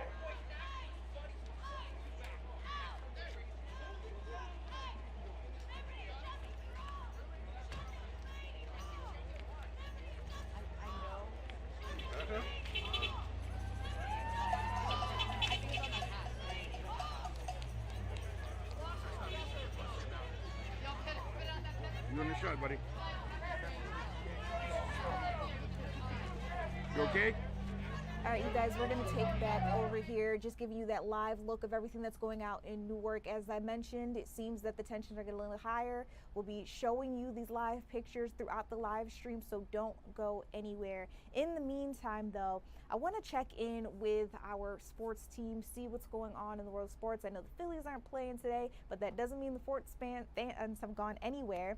Breland Moore is joining us. Breland, earlier you had the fantastic sports show. What were some of the things that you guys talked about? Yeah, so it's kind of a quiet day, but not here in sports. Phillies are off today. They start a 3-game series with the Dodgers tomorrow. Zach Wheeler will be on the mound to start that one, and it's going to be a late one. 10:10 is your projected first pitch. But there are other things going on in Major League Baseball that are going to be important down the line. Today, the owners announced that they are proposing a salary floor and a salary cap. This is the only league in the major sports, let's just put it that way, not just major four, but because we're going to include soccer in that too. But this is the only league that does not have a salary cap. And it's kind of a little bit of an oddity here. In 1994, they proposed it, and unfortunately, that ended in a 7.5-ish month lockout. So coming into this collective bargaining agreement, they are trying to put that in place now. That would affect 8 teams that are over that threshold that they're setting, Phillies being one of them. So don't know if they're going to have to grandfather in some salaries or what's going on there, but in order to make the game a little bit more competitive, that's the goal, is to put a salary floor so that players have to make a certain amount of money, and a salary cap that you can't pay players over this threshold. So it's going to be really, really interesting to see how that plays out. A couple months ago, Bryce Harper and the Commissioner of Baseball, Rob Manfred, actually got into it a little bit, and it became a headline-worthy affair between the two of them, very heated conversation there in the Phillies clubhouse. So I'm not entirely positive that the Players Association is going to, and the Players Union is going to embrace this, but we'll see how it goes. Our go vote today, 95% of the people who voted said that they are in favor of a salary cap. So definitely really interesting, kind of in the weeds legal stuff for you, but it's definitely something to watch, because if this is not resolved and this is not agreed upon, we might be looking at a lockout here for MLB. Oh my goodness. Yeah, I guess political, legal, but money is money. Everybody gets interested when we're talking about a dollar amount. Just out of curiosity, do you know, like, on the high end, some of the players, what they might be making? I mean, yeah, Bryce Harper's contract is $300 million, I think, something like that. But we're talking like per year. So every single, if you look at, let's take the Eagles, for example.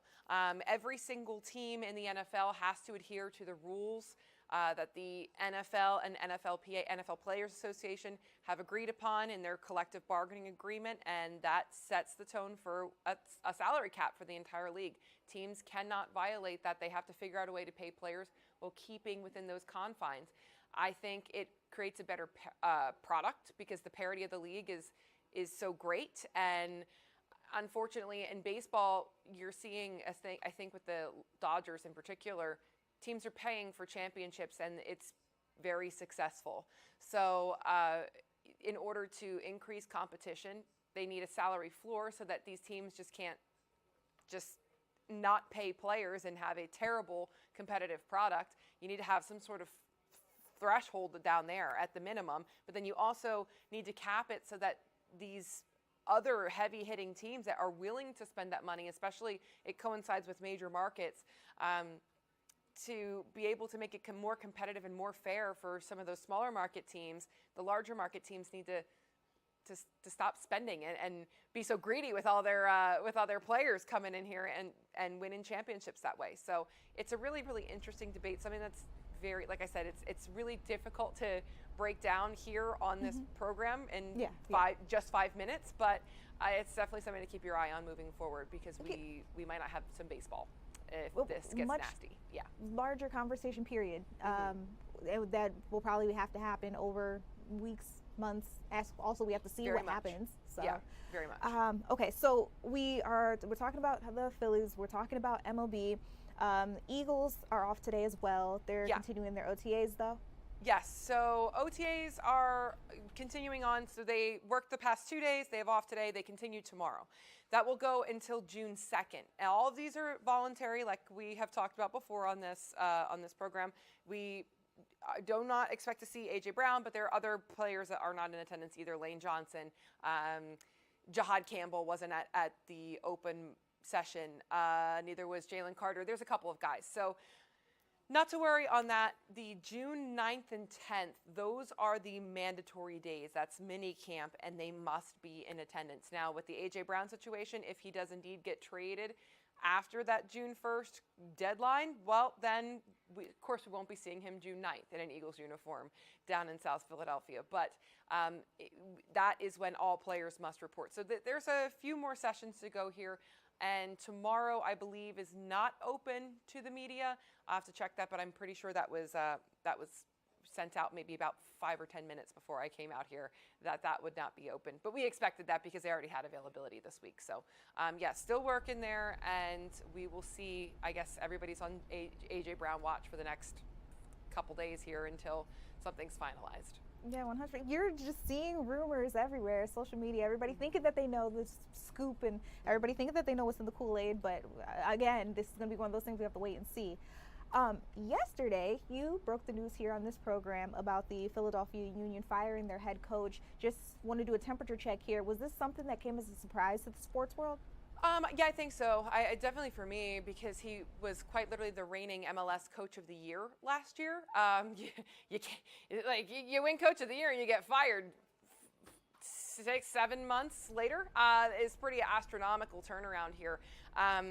But this team also won the Supporter Shield as well, which is awarded to the best team, the team with the best regular season record in all of Major League Soccer. And they are dead last in the league this year, have only one win this season throughout their first 15 games. So I guess a change needed to be made. Do I think it personally that it was Bradley Carnell's fault? Not at all. When you gut your entire roster and you're unwilling, we just talked about this, right? You need to put a competitive product on the field. That's why they need to have the minimum threshold in Major League Baseball. It's the same thing here. If you do not pay players and if you do not put a competitive product on the field, on the pitch, whatever you want to call it in soccer, you're not going to win games. And that's what happened. They gutted this roster, got rid of very high quality star players that very much wanted to be here in favor of, unfortunately, I guess, saving money. And it looks like a bargain basement team on that field right now. So, you know, they say you get what you pay for.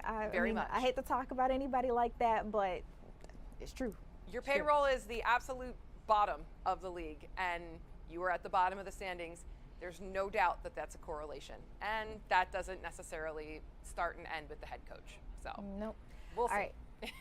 Breland, I know you guys have a lot of moving parts back there. You mentioned that notification that you had gotten just a couple of minutes ago. I'm going to let you figure out what's going on there. Meanwhile, I want to let our audience get to hear a little bit more about this whole situation. So Jay Sugarman, he's the principal owner of the Philadelphia Union, and then John Shear, the sporting director. They spoke together earlier today, holding a press conference, talking a little bit more about this firing, what they see next for the team and for the organization. The very first question in this clip that I'm about to play for you guys was, who made the call, and when was the final decision to let Bradley go? Well, as you know, we work collaboratively and try to make sure we take in as much information as we can before we make tough decisions. So this was a consensus decision that we needed to move in a different direction, and certainly hope throughout the entire first half of the season that we'd see the progress we wanted to see. We knew coming in, we had a lot of new players. It would take time to gel. We just didn't see that gelling happen between the players, and we saw a bit of a loss of confidence. And that's a hard thing to turn around. So, Jay, just to clarify, will Ernst have any role with this club for the rest of this year? So Ernst right now is still in the restorative process. We're going to wait to see how that plays out, and what the reports we've gotten so far is he's taken it incredibly seriously. You know, I think he was always planning to step back and go back to Germany at the end of this contract year, so we're running out of time as it is. But we're going to have conversations with him once we get all the information from the league and from the specialists who are working with him. Okay, so if he doesn't, it sounds as though Ernst doesn't have a future role. There's a give and take of moving on from him now as opposed to letting this linger? What kind of is Well, we needed certainty now, and that's why we brought John on as the sporting director to make these key decisions as we go forward. Ernst has certainly been a key part of this organization and a great resource, but he had already previously communicated to us that he was going to step back. So this is the right moment to have John step up and really move the organization forward as we begin looking for this long-term new coach. So would there be another role in the organization? It's premature to talk about that. I need to see all the information that comes back from our that restorative process. But I know he's working hard to try to set things right. In terms of the coaching search, is the goal to bring this person in ahead of July 22nd, and is that the goal, or is there a sense of satisfaction with keeping Brian should you not find the right person by the end of the league year? Yeah, it's a great question. I would say this is a really important hire for our club, so we're not going to rush. We have a lot of belief in Ryan, a lot of belief in the staff that he'll be working with, so it's really important for us to be thorough, to be comprehensive, and to make sure that we get this decision right. So it may be before MLS play resumes, but if it's not, we'll be okay with that and take our time and do it in the right way. Staffing-wise, to follow up on that, who is taking on Ryan's responsibilities at Union 2, and then ultimately what does this mean for the likes of Sean Rooney or Mitch Hildebrand, who were brought in around the time that Carnell started? Yeah, so Chris Harmon will assume the interim role of Union 2 head coach, and the only changes at the moment to our first team staff is that we've relieved Sean Rooney of his duties as head of first team analytics. Thank you. All right, you guys, we're going to put a pin in the conversation there. Maybe if you guys are interested, we will get back to what they were talking about there as it pertains to Philadelphia Union. Again, we heard that there was that firing. Bradley is out of a job, and now they're talking about what they want to do moving forward. But I want to bring you a live look out in Galveston, Texas. This is pure nightmare fuel. So what are you looking at here? We have a live picture from our sister station, and it is of a roller coaster. These guys have gotten stuck on the tracks. You're seeing actual passengers in the roller coaster seats and their cars stuck, and obviously they were on their way. Like, this seems to be the part of the roller coaster where like your stomach is inching closer and closer to your back, because you're about to go over the hump and it's going to be a big drop. So just imagine how like antsy they probably were when all of a sudden this roller coaster ride just stops in its tracks. Emergency first responders have gotten out there. They're trying to rescue those passengers. This roller coaster, by the way, is called Iron Shark. So again, we're taking a live look at Galveston, Texas. I was able to make a banner real quick. Let's see if we can pull that up just so the audience knows exactly where we're looking. It's going to be in this hours folder. So officials were called to the area at 5:35 p.m. This is Texas time, where the Iron Shark roller coaster got stuck. They say that 8 people were on the ride when this happened. Firefighters, they're using a tower truck. As you can see, they're climbing up, trying to get to the passengers, see if they can bring them all down one by one. We've heard that one rider, at least, has already been taken down. They're trying to get the other 7 down as well. And from the looks of it, it looks like as they're coming down that perhaps they have one more person with them. The camera's trying to focus so you guys can take a look, and yes, it looks like that it's one firefighter there, one passenger, making their way down as carefully as they can. The fact that this is very close to the water too, oh, I don't know about you guys, but I would be freaking out. Anxiety would be real right now, and this is the time where you need to, you know, hold everything in. You got to stay as calm as possible, because once you start freaking out, that's when all beep breaks loose. I didn't have better words to tell you that. Now, they say each passenger is being put in a safety harness, so just in case you do freak out, you do have a little extra protection around you. Now, it's unclear what caused this roller coaster to get stuck. KRIV, that's our sister station out there in Texas. I actually believe this is Houston, Texas, that they're giving us this live look from Galveston, Texas. They're the ones giving us this information here, doing this reporting. So the details that I have are what they're able to get so far. Now, if you want to know a little bit more about the roller coaster, Pleasure Pier's website, that's where the roller coaster is located, says the Iron Shark will attack when least expected with its 100-foot vertical lift and beyond vertical drop. So we got to see just how high up they were. It looks like that is the vertical lift that they were getting ready to make their way to the other side of right before the drop. It tracks at 52 miles per hour, and they say the vehicles will glide the 1,246 foot coaster track, which includes a diving loop, a grade in the vertical drop, and 4 full inversions. So the Galveston Police Department, the fire department, they are all getting out there trying to make sure that these passengers get off the ride as quickly but as safely as possible. Again, they were called at around 5:35 their time, local time out there in Texas, try to help 8 passengers that we knew were stuck on the roller coaster. So far, they've gotten 1 person down, and it looks like they're getting the 2nd person down right now as we speak. I see you guys commenting in our live stream chat. Chris Russell says, "This is crazy. I hope they're all okay." It looks like everybody is trying to stay as calm as they can. So far, we know at least 2 people have been rescued. Again, we'll keep our eyes on this situation. As soon as I saw we had chopper video getting as close as possible to what's happening out here, I knew that I had to bring you guys as well along for the ride of everything that's happening out there in Galveston, Texas. I want to stay on this scene though as long as we can, just to see when they make it to the ground. That'll be our closing loop of this situation.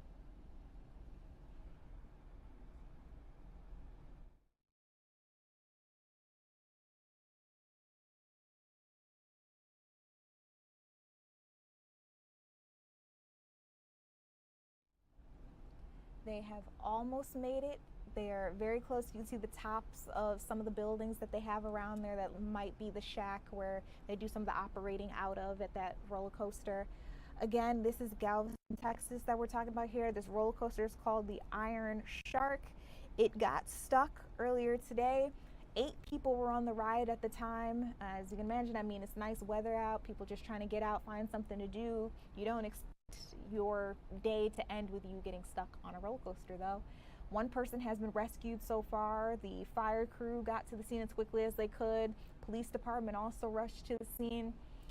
We're getting covered up just a little bit here with the building, but as you can imagine, they are getting closer and closer to the ground. One by one, these passengers are being brought down in a safety harness. This is called Pleasure Pier. That is where this roller coaster is located. It seems that our chopper is zooming out to give you another look at where the rest of those passengers still await their rescue. As we mentioned, this is a high vertical lift right before the big drop. And according to Pleasure Pier's website, this is a 100-foot vertical lift. That is crazy. That is crazy. So I've always wondered, you know, when you first get on a roller coaster and you get strapped in, I assume right there at the base where the person who's helping put you guys in, make sure that everybody's safe, who starts the ride, I'm assuming they also have a button where they can release your belts, because I assume that's how they're getting out. Or maybe they have a seatbelt cutter. Not quite sure. I see more of you guys joining in the live stream chat. Welcome on in. This is Philadelphia Live, where we're taking a live look out in Galveston, Texas, where a roller coaster has gotten stuck on its tracks, and it's not quite clear why that malfunction happened. But obviously that's going to have to be something that is investigated. If a lot of people come out to this park, a lot of people might be out there trying to have fun. After hearing that this roller coaster got stuck, would you still go to Pleasure Pier and ride it, just out of curiosity? Anybody who is in our live stream chat, go ahead and vote in the comment section. Would you still be willing to get on the ride, even if you saw what we're seeing now, that it's gotten stuck before? And I know this is a lot of people's biggest fears. I watched Final Destination. You all know the infamous roller coaster scene. So stuff like this really frightens me. It terrifies me. When I saw the live video that was coming out from Galveston, I knew that we had to get on out to it. So at this point in time, I do believe that second person has likely made it to the ground by the help of that firefighter. It looks like another one is there getting ready to rescue the next person. We're going to take a quick break from this scene just to bring you over to what's happening in New Jersey. Night has fallen, where protesters are outside of an ICE detention facility called Delaney Hall in Newark, New Jersey. You're seeing that protesters are still out there in full numbers. You're also seeing that the officers are also out there. From time to time, we allow you guys to listen on in, but I do want to give you the precursor that you might hear cursing, you might hear foul language, you might hear sensitive language. I can't control what these protesters say. They do have their First Amendment right to speak, to assemble, as long as it's lawful. So far, we haven't seen a crazy deal of violence. We did see a moment where it seemed tensions got much higher, where it looked like the crowd was dispersing, but then all of a sudden they came back in full force, like right into those ICE agents and officers' faces. I'm not quite sure what was happening there with that situation. I'm sure that's going to be one of our top headlines coming out of New Jersey. So we'll try to keep you guys updated on everything that's taking place there. But just a lot of things happening here tonight. You guys are watching Philadelphia Live, where we're trying to keep you up to date with all things, whether it is here happening locally, here happening nationally, maybe even international news. It's about that time where we need to take a quick break. When we come back, we'll check in on that situation in Galveston, see what's happening in New Jersey, and then we'll try to bring you more of your top headlines, including what's trending. We'll be right back.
Welcome back to Philadelphia Live. I'm Judea Murray. I had to bring up Jake Leonard onto the digital desk with me. There's a lot going on. Did you see that roller coaster that was stuck? Yes, I was sitting here like breaking out into a sweat. That's like everyone's worst nightmare. It absolutely is. You guys are commenting. I asked you, like, if you saw something like that happening, a roller coaster gets stuck, would you still be willing to go back to the park a little later on and ride it? And so far we've got no way. I don't ride roller coasters. Right. No. And then a simple no. I can't say that I would, because that's like one of those things that you're always like, that's not gonna happen to me. But sometimes you might take a trip to Pleasure Pier in the middle of the week, and all of a sudden you're upside down. Yeah. I hate it for them. They are getting saved though. What are people talking about online? What's Philly talking about? Okay, so I'm excited. Why? I have something really big to talk about. Is Okay. it Reality? No, I wish. Reality TV. Okay. So, are you a Love Island girl?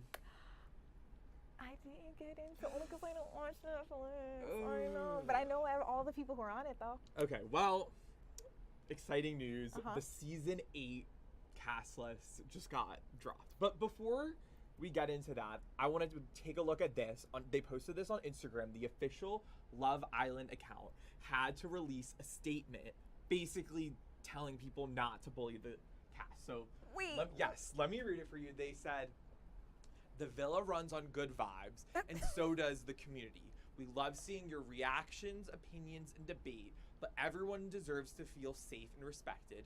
This is a space for fun, not negativity, so keep it kind, keep it positive, and remember, this is all caps, Love Island." So, yes, this comes because last year, the cast, there was a lot of hate.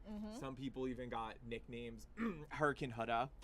So I think they wanted to go into this season kind of being like, okay, you know, it's a show. I get you might have strong feelings, but some people go down there and act a fool. I mean, like I said, I didn't even watch it, but I do know the people who are on it. Yes, it's a big thing. I know your storyline. Yes, so I think it's I don't know if that was the right move for them to kind of release a statement and draw attention to it, because I feel like in a way it might prompt people to be even harsher. Oh, versus, I'm sure it's going to make the situation much worse. But so, they're saving themselves to say, we made sure we told our audience, don't bully cast members. We made sure that we, put our statement out there. Yes. So there are 12 people entering the villa.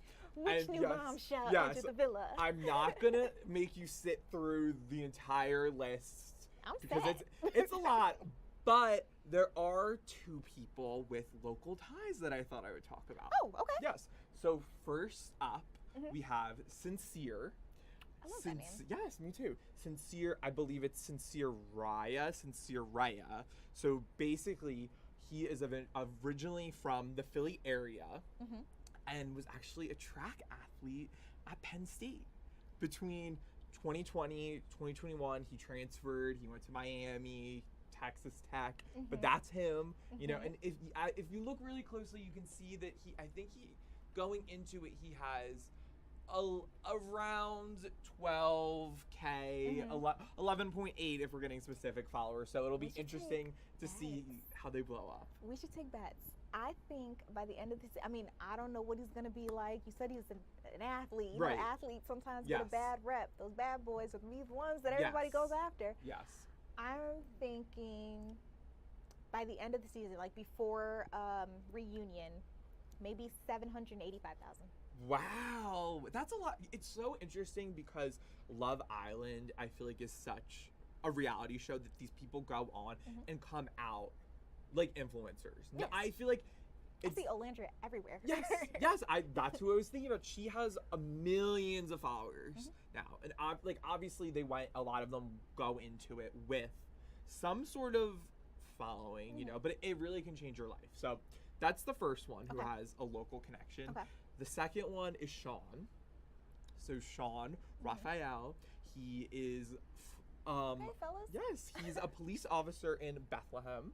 He was sworn in August 2025. You're looking at his Instagram there. I think he has only 3,000 followers. So like really going into it like not with a lot at all. So he's a cop, so he's a normal guy. He's not a model. He's not an influencer, so he really is just like a normal dude. So it'll be interesting to see what someone like that brings to the villa. So I have a question. I know in some shows they'll put out the cast after they've already done their taping. Right. Do you think that the season has already been shot, or No. does this happen in real time? Okay, here's my thing with Love Island.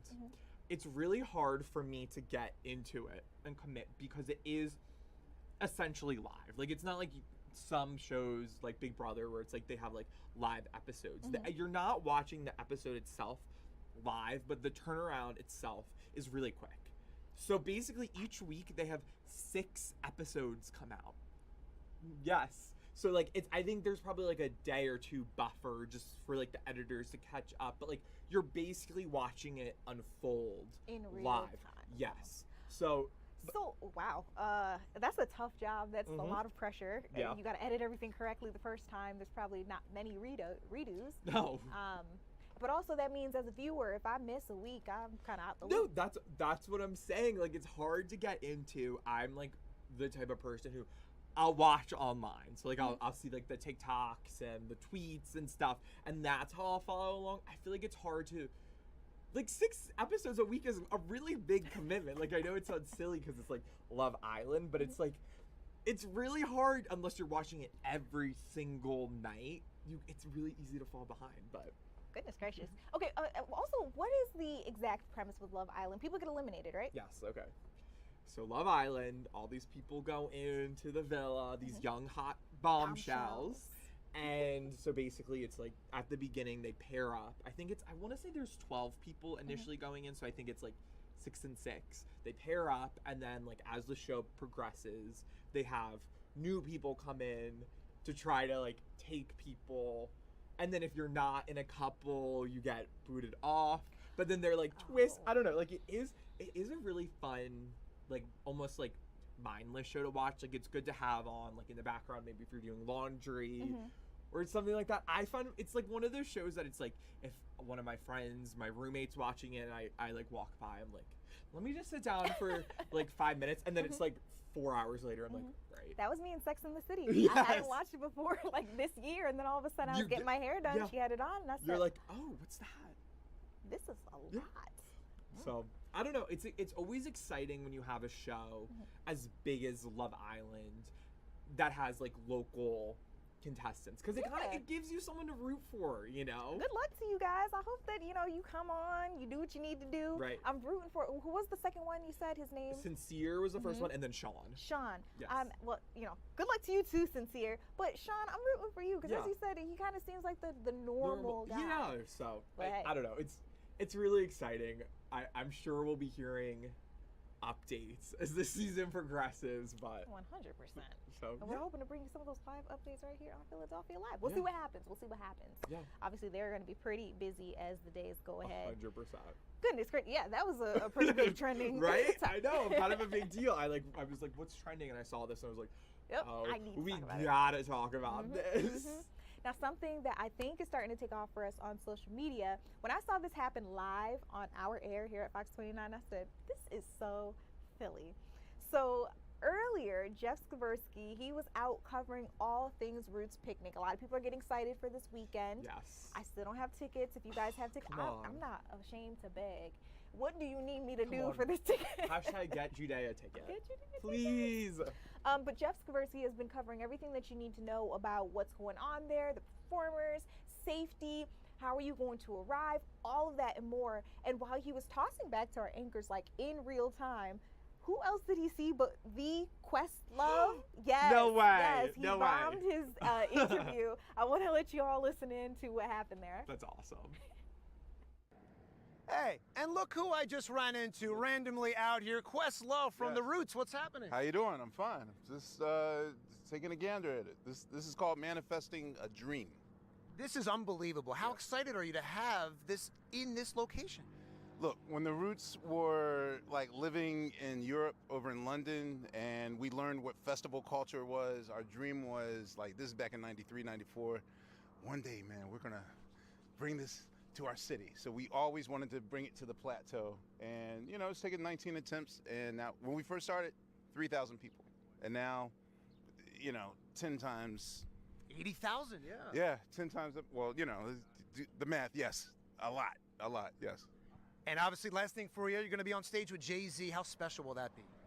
This is a one of one, an amazing show. Unlike, you know, I know some people are like, well, I'll wait till he goes da-da-da. No, we're doing a custom one of one show only with Jay-Z here, and we're very excited. You know, he's family, and he did us a solid by, you know, making this special for us, and we appreciate that. Well, thanks for stopping by. We appreciate it. For Questlove, Jeff y'all there. Skaversky. More right. information, log on to our website, fox29.com. Let's go back to you in the studio. Crazy stuff. Like, how lucky could Jeff get that the Questlove just happened to be driving by when he was getting ready to toss back to us here in the studio. This is the kind of stuff that you're only going to see on Fox 29 Philadelphia. Again, what a Philly moment. So we're hearing that around 40,000 people are expected to flock to Philadelphia's historic Belmont Plateau. Remember, that is where the Roots Picnic is happening this year. They did change some things around. And city leaders, public safety officials, they have been trying to get the word out that they want everything to go as smoothly as possible. We've even heard from some organizers from Live Nation. They say they want this to be highly coordinated, a cross-departmental effort that's focused on traffic management, crowd safety, and real-time emergency response. So if something were to happen, maybe somebody needed help, maybe someone got lost, they want to know that their people are ready for this, and they say they definitely are. So earlier, they held a press conference where they went over some of the details of what you need to know before you go and some of the safety measures that they already have in place. Let's go ahead and take a listen to it. The Roots is one of our opening events for the starting of the summer, and so we've done this area before, but you will see a large police presence throughout this area. We will be obviously addressing the traffic issues are going to be at times challenging, but we will face those as we go through that process. I mean, we will be ensuring that the pedestrian safety is paramount. We will be engaging in some of the crowd control activities and working with our colleagues through that process. But I will say this, my charge from the mayor from the time I rise is to be ready, right? And to make sure we do put every effort forward to make sure we create a safe environment, and that's what we are going to do. We are asking the public to have some grace and some patience, though. You know, it is oftentimes challenging to get into this area, particularly because of such a large closure. And so just like the Greek, we found our way, and we will find our way through this process. We want us to be patient. We also challenge them when you have a large group of 40,000 people, it can't just be us alone. It can't just be the police officer. So we do ask, even though you constantly hear us say, you know, see something, say something, but we do rely on those who attend these events to also be a part of that layer of security. So we ask those who are attending, if you see something, say something. Grab a security guard, grab one of the employees, say something to anyone that you see out here that you may see something that may be nefarious or something that you just don't see, or a bag that you may see that's left somewhere. But I'm confident, as we've had decades and been doing this quite some time, that this is a great event. This is a family event. It's good people, good time, good music, and we expect that same thing to happen tomorrow. I mean, like you, I'm following you tomorrow, starting Saturday. I'll be out here with him now that I committed myself to make sure this is a safe event. Thank you, everyone. Oh, yep, let me do it. I will now pass it on to my colleague, Managing Director of Community Safety, Dominic. Thank you. Thank you, Commissioner. I'm Dominic Morales, the Deputy Managing Director for Community Safety and the city's Emergency Management Coordinator. Just to give you a glimpse of not only our readiness, but also attendees, the community, the level of readiness. We're all taken to enjoy a safe and iconic event with such a beautiful backdrop behind us. Want to give you a little bit look into that plan. It's going to sound cliche, but everybody up here knows the answer. We've been planning for this weekend since last year. After every event, especially our mega annual events, we do after action reviews. We understand what worked well, what didn't work well, and we as a city team take in that feedback, the good, but more so the criticism, right? And put that into a better plan for next year. And this also might, it's not coincidental, but I need to raise up the city leadership that was here today. We just left a nearly 4-hour tabletop exercise preparing for all of the events this summer. To say that we are ready to celebrate, but we celebrate responsibly and safely is an understatement, and there will be more announcements about more events, coming around that, about the details of the plan, but truly this has been a team effort. And whether it's planned events, whether it's extreme cold, the leadership that you see up here, particularly from the operating departments, the staff that have been called up here, that's the team that gets it done, takes it seriously, and operates as one team, regardless of what city department or partner agency. So this weekend, our health department, the city's health department, food inspectors, they'll be out here. They'll be inspecting as they typically do. Our licensed inspections, permits, and inspection staff will be evaluating those permits, checking the temporary structures, making sure everything matches. Our fire code has inspected the exits and to make sure that the ingress and the egress makes sense. There'll be 4 medical tents across the footprint staffed by our Philadelphia Fire Department, one team ready for anything this weekend. The city's mobile command post will be staffed on site here with emergency management staff, with all of the interagency partners to be able to manage in real time a safe event. We know that there will be some traffic to navigate, and so the message is plan ahead. We've planned ahead. PennDOT will be with us in that command post. We'll make sure that any detours, any information that needs to be shared, not only gets out on social media, but is shared on highway boards coming to and from. But plan ahead. So to that end, you can sign up for free text message alerts from the city of Philadelphia. If you text the word READY PHILA to 888-777, that's READYPHILA to 888-777. You will get official information about the status of events and updates. As a matter of fact, later this afternoon, the press release with all of the details from our Office of Special Events and Parks and Recreation will be sent out through that text message service, so you can have more answers to your questions. Now with that, I'd like to turn it over to our partners with Live Nation, Mr. Brandon Parton. Thank you so much. You can tell I'm not with the city. No prepared statements in sight. All vibes. For 18 years, the Roots Picnic has been in Philadelphia. We have grown from 2,300 people to 80,000 people. And I begged Commissioner Slauson, can we please have it at Belmont Plateau? It was the only place that we wanted to have it. And I'm grateful for your leadership and everyone in the city and your leadership, because without you, we are nothing. This is the mosaic of culture in this city. We are bringing together culture, music, food, family. Multi-generational audience will be at that crowd. I've seen it. I've seen mothers with their daughters. One person's going to enjoy Corinne Bailey Ray. The other person's going to be over watching Jay-Z. It's going to be an opportunity for families to come together, for this city to come together. As we go into Black Music Month, the Roots Picnic is here to kick off the summer for the city. We are grateful to be at Belmont Plateau. It's a place where everybody go. That's what they say in the song. I'm humbled. I'm honored.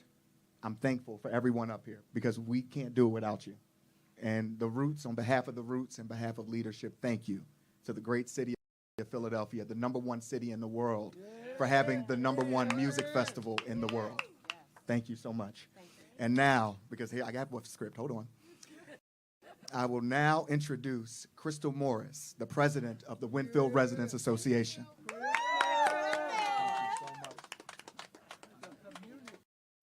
Good afternoon, everyone. Well, as you know, when you have a big event, it's jarring, and our community members have been up in a bit of a anxiety moment, wondering what this is going to look like. So I really want to thank the city and for having such a robust plan.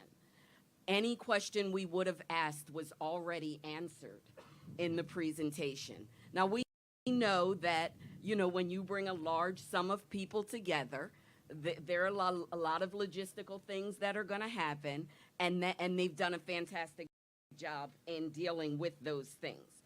This is an opportunity for us, and we're so grateful, because our neighborhood is a park-facing neighborhood. That's like our backyard.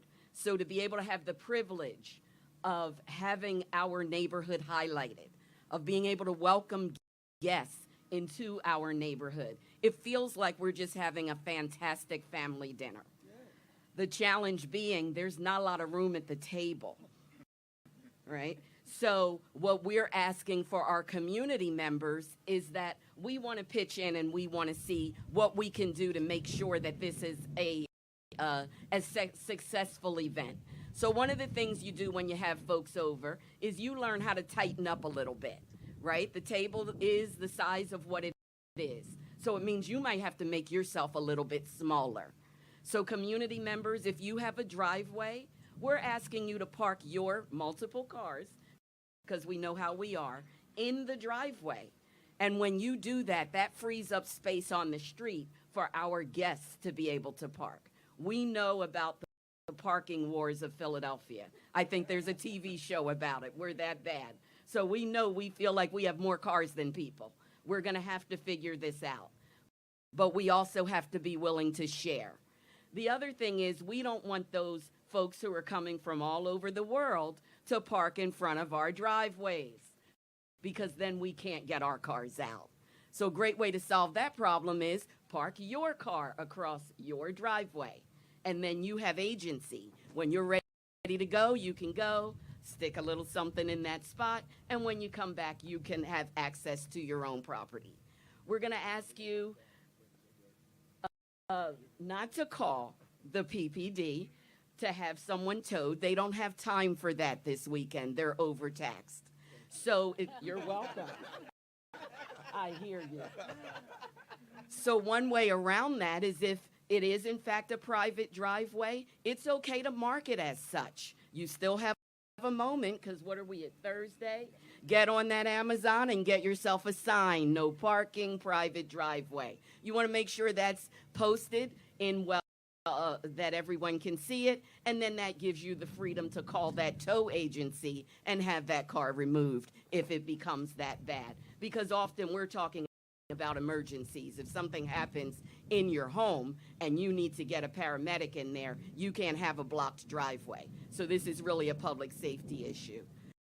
The other thing we're saying is in Winfield and maybe some of our surrounding communities, Monday is trash day. So it would be great if you went ahead and got that recycle bin off the curb and brought it back up to the house. The reason we don't want to have extra trash receptacles is we don't want extra trash. We want our visitors to take away what they brought with them. We don't want that deposited in our community. So if you go ahead and bring your receptacles up, there won't be an incentive to put our bottles and cups and the like into those places. If you have errands, it is Thursday. If you know that you need medication, there you don't have any eggs, whatever it is your need is, go ahead and take care of those things now. Because if you're trying to get to the drugstore or the Acme or whatever on Saturday or Sunday, it's going to be really challenging for you. And it doesn't have to be that way. We can be proactive. We can be supportive. We can figure out some things. And finally, if noise is a concern for you, we understand that for a lot of people, medically, noise is a concern. And you cannot be in places with loud noises. If you know that about yourself, about your children, about your animals, you want to go ahead and get a plan now. And sometimes that plan means spending some time with a community member in a community that does not abut the park. We know we have the Man Music Center, we have other things. We know music carries in the park, so you're going to hear it. And you want to go ahead and make arrangements for yourself so that you have the highest level of comfort possible. But finally, we want to be hospitable. We have company. This is exciting. This is an opportunity for all of us to enjoy a great family-friendly weekend. And what better place to do it, as folks have told you already, right here in the heartbeat of where history is made. So let's make some more history this weekend by having an event free, fun-filled, fabulous time with the Roots.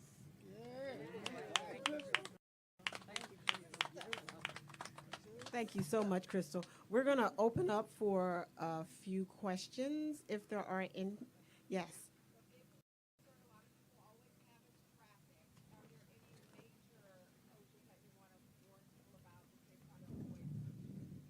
Who wants to do that?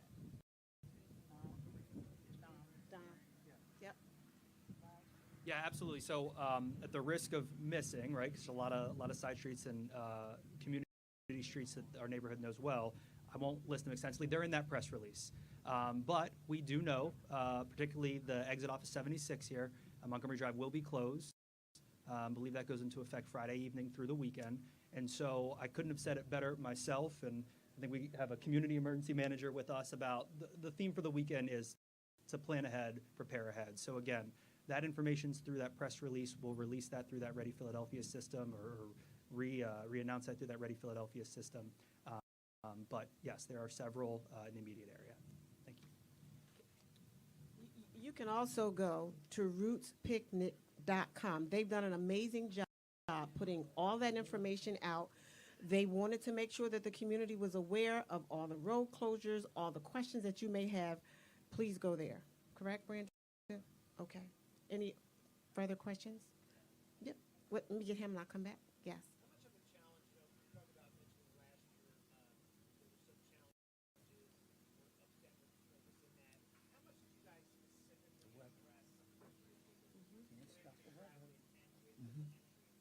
Absolutely.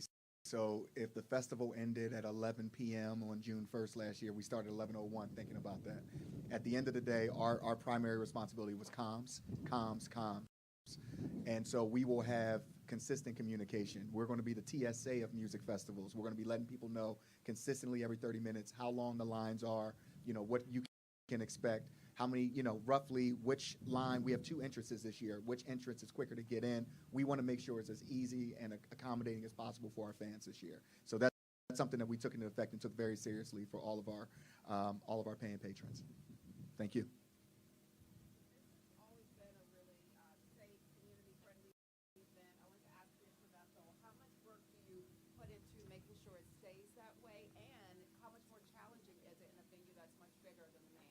So we've been here before, as I shared. We've been policing even when we used to have the Greek festival out here. So we understand. I think at the end of the day, we're here to support and make sure the environment's safe. This is a good event, and it's policed. 99% of it's policed by the people who attend. We will address those individuals who may cause some issues, and we'll be prepared for that. But this is not that event, right? This is a family event that was described earlier. This is an event where folks come in here and have a good time. Listen, my daughters were here last year. They told me they had a great time, and they, and so that's important to you to hear that because it is that type of event. So I'm confident, as I've been year after year, that things will go safely. But I'm also so people fully understand that we're prepared to respond if there is an incident or if there's something happen that does not meet that charge. And so we feel pretty good about the direction, the preparation that's been done. I didn't mention that earlier, but I get to represent a great team. My special operations team, my patrol team, and others have been working with the special event staff and OEM to bring this together. We've done this. We do this on a regular basis. I don't say that out of arrogance. I just say that we've got a good muscle around how to do this, and this is not a new space for us. Actually, it's even more secure than those days because it was open, and anybody could come in and do anything they wanted. So even in this environment, we have an extra layer of security. I have the fencing, an extra layer of security because we have private security. So it's not just my team; it's their team as well who are bringing another layer of support. And so I think we're really positioned to make sure it's successful. And again, with the traffic, we understand that'll be here, so we got a pretty strong traffic plan. But just like anything, particularly those who are new, coming down here don't know which way to go, that will cause some challenge. And that's why I think it's important that your audience listen and hear and have a plan. If you can't get off at Montgomery, where do you get off at? And then where do you come down at? And then where are you going to position yourself at? That's important. So it's really important that people go to the site and pre-plan. The more people pre-planned, the better they will have an experience as to coming in, getting in, and do the thing that the team described. Okay, thank you. Thank you all. Thank you all for coming out. We're going to have a great weekend. We're looking forward to seeing you out here. Nobody does it like Philly. That's all I got to say. Thank you. They sure don't. Nobody does it like Philly. As she said, a lot of people are getting ready to come out and have a great time in the city of Philadelphia. We're hearing 40,000 people are expected to make their way to the Roots picnic this weekend. They're going to see acts, of course, like Jay-Z. That's the big headliner. Of course, we also got Erykah Badu, Kehlani, Brandy. We even heard T.I. and Mariah the Scientist will be here. It's like I'm bringing a little piece of Atlanta over to Philadelphia with me. And unfortunately, I don't have my own tickets just yet, and that has been the bummer of the day. Still working. I'm not giving up hope just yet. If I get lucky enough, maybe I will make my way to the Roots picnic. If you guys are going, let me know in the comment section. I know a lot of people are excited to get on out there. And one of the big things that everybody's looking at, not just what to do, it's how is the weather going to be when I get there. I see we've got our Scott Williams, our meteorologist, on standby. He's been keeping up with everything that's going on, just trying to make sure that you guys are able to enjoy it and enjoy the weather the way it's going to roll out for us this weekend. Checking with him now just to make sure everything's still going to be kosher. It is looking fantastic for the upcoming weekend. Now, Saturday temperatures will be actually below average. We'll max out right around 70 degrees. That'll be about 10 degrees below average for this time of year, but lots of sunshine expected over the next several days with low humidity and dry conditions. So as we take a look at what's going on right now, Ultimate Doppler showing you high pressure far to the north and west, still around parts of the Great Lakes. That's going clockwise. Then we have that area of low pressure with the trailing cold front. That's going counterclockwise.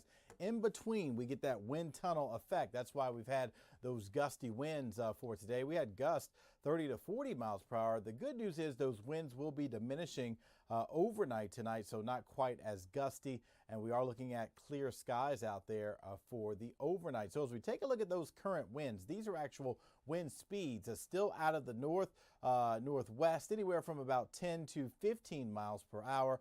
In terms of the dew point, that measure of moisture in the atmosphere, it is very refreshing stepping outdoors. These dew points have been running in the low to mid 40s this evening. Yesterday, we had dew points in the upper 60s to low 70s, making it very tropical in nature across the area. So as we kind of take a look at that scale, dew points that are in the 50s are pleasant and refreshing. We have dew points in the 40s. So that is what we're talking about in terms of just kind of how it feels stepping outdoors for this evening. Upper 60s right now for Philadelphia, so comfortably cool for the overnight with low temperatures that will be falling out of the 60s into the 50s with those clear skies overnight tonight. Now, the average low for this time of year is 58 degrees. We'll be at 57 in the city, low 50s once you get into the suburbs. So temperatures start in the 50s for your Friday. Mostly sunny skies out there and just nice with low humidity. And we're looking at high temperatures, seasonal into the upper 70s, close to 80 degrees. In fact, we'll go right around 80 degrees for Philadelphia for your Friday. 78 in Glassboro, 79 Wilmington, 77 in Pottstown over to Westchester, right around 80 degrees in Reading, even in the 70s down the shore before that sea breeze kicks in. Travel forecast looking fantastic along the I-95 corridor, near 80 New York City, right around 80 in Richmond, mid 80s in Raleigh, upper 70s as you head toward Pittsburgh. Now, we've been talking about the Roots preparations underway. Saturday, it's going to be mild with those high temperatures touching 70 degrees. So numbers will be cool for Saturday evening, falling into the 60s and eventually into the 50s. So just kind of keep that in mind if you're planning your wardrobe on Saturday. It will be a little cooler than average for this time of year. Then Sunday, keeping the sunshine going, temperatures climbing back into the upper 70s. So Sunday is kind of the warmer of the two upcoming weekend days in terms of those temperatures, but nonetheless, we are looking at dry conditions. Down the shore, next several days, we're talking about the Atlantic City air show taking place, and temperatures will be a little cooler Saturday, Sunday, mid to upper 60s. Still pretty pleasant on Monday, maybe a pop-up shower out there, but numbers looking pretty good in terms of the temperatures. So our next best chance for rainfall really not until Monday night into Tuesday, when we could see a pop-up shower out there. That chance is right at 30%. And here you go, that 7-day forecast showing you a pretty nice stretch over the next several days. Pop-up shower by Monday night into Tuesday, and then by the end of next week and next weekend, those temperatures are climbing back into the upper 80s, close to 90 degrees for a high temperature as we head toward next weekend. Judea, back over to you. June, I think this is what we were all hoping for, waiting for, especially as we saw all that rain for the last couple of days. It's nice to see some sun. Only one day it really looks like it's going to be a little iffy. I got that right? Yeah, that's right. Monday night into Tuesday, and that rainfall chance is only about 30%. So, yeah, I mean, for the most part, it's going to be a dry forecast for the next several days. And tolerable temperatures, but it does look like it's going to heat up as we head toward next weekend, with temperatures going close to 90 degrees. Okay, we're all looking forward to it. This is the forecast that 40,000 people that I was talking about that are headed to our area for this big Roots picnic. That is definitely what they were hoping to hear you say. So you brought us some good news to help us end out the show. Yep. Thanks, Scott. All right, you guys, I do want to give you an update. Earlier today, we were having a reporter who got out to a vigil that was taking place for a 12-year-old boy that we heard was severely injured while playing the sport that he loves, baseball. This all happening in the Maple Township area in New Jersey. They had that vigil. They put out flyers everywhere, posters on social media, trying to get out as many community members as possible. As you could see here, his name is Xavier Taylor, and this vigil was supposed to be a prayer vigil where they would be honoring him, hoping and praying that he comes out better than ever before. He was airlifted to the hospital. We know he's been seeking treatment. And just to give you, again, an update, someone put together a meal train fundraiser for him, for his family. What it's supposed to do, they were trying to raise $2,500 to put together meals that would be given to the family while they obviously not thinking about cooking. They're just thinking about getting out there to their baby and making sure that he's okay. They can bring him home. Community members just trying to do something nice. Well, they went above and beyond. I told you the goal was $2,500. They have already raised $57,000.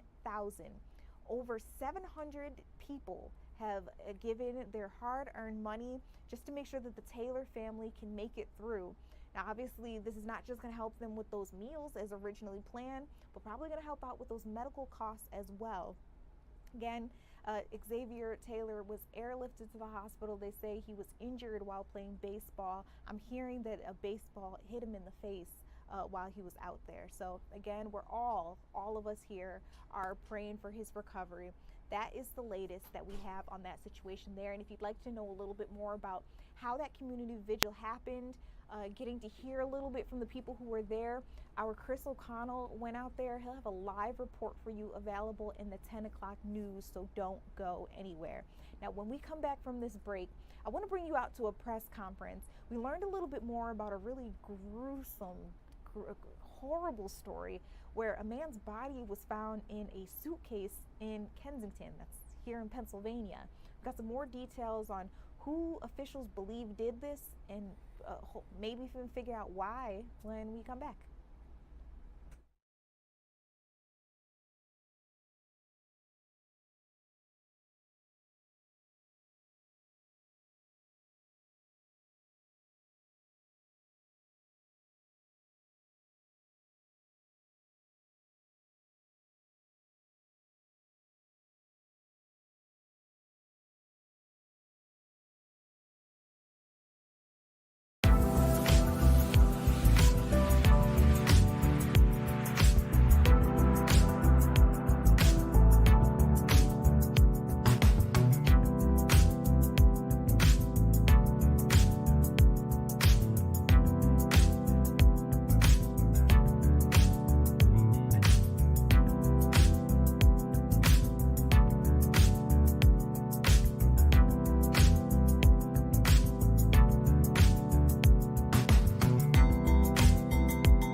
Welcome back to Philadelphia Live. I'm Judea Murray. Gruesome details to walk you through here, so fair warning, try to stick with me.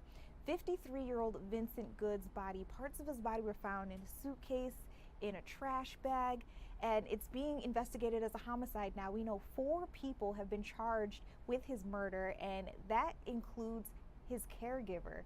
The officials and the district attorney here in Pennsylvania and Philadelphia spoke about all of this. I want to let you listen into what they say happened, how they figured out that they had a murder, a homicide on their hands, and then what's going to happen to those 4 people charged. Let's listen in. A Lyft driver who, seeing the coverage that all of you put out there, realized that a passenger whom she considered suspicious might have been the one who transported that suitcase. And that Lyft driver had the wisdom to take a photograph of that passenger based upon these suspicious indications that the Lyft driver was observing.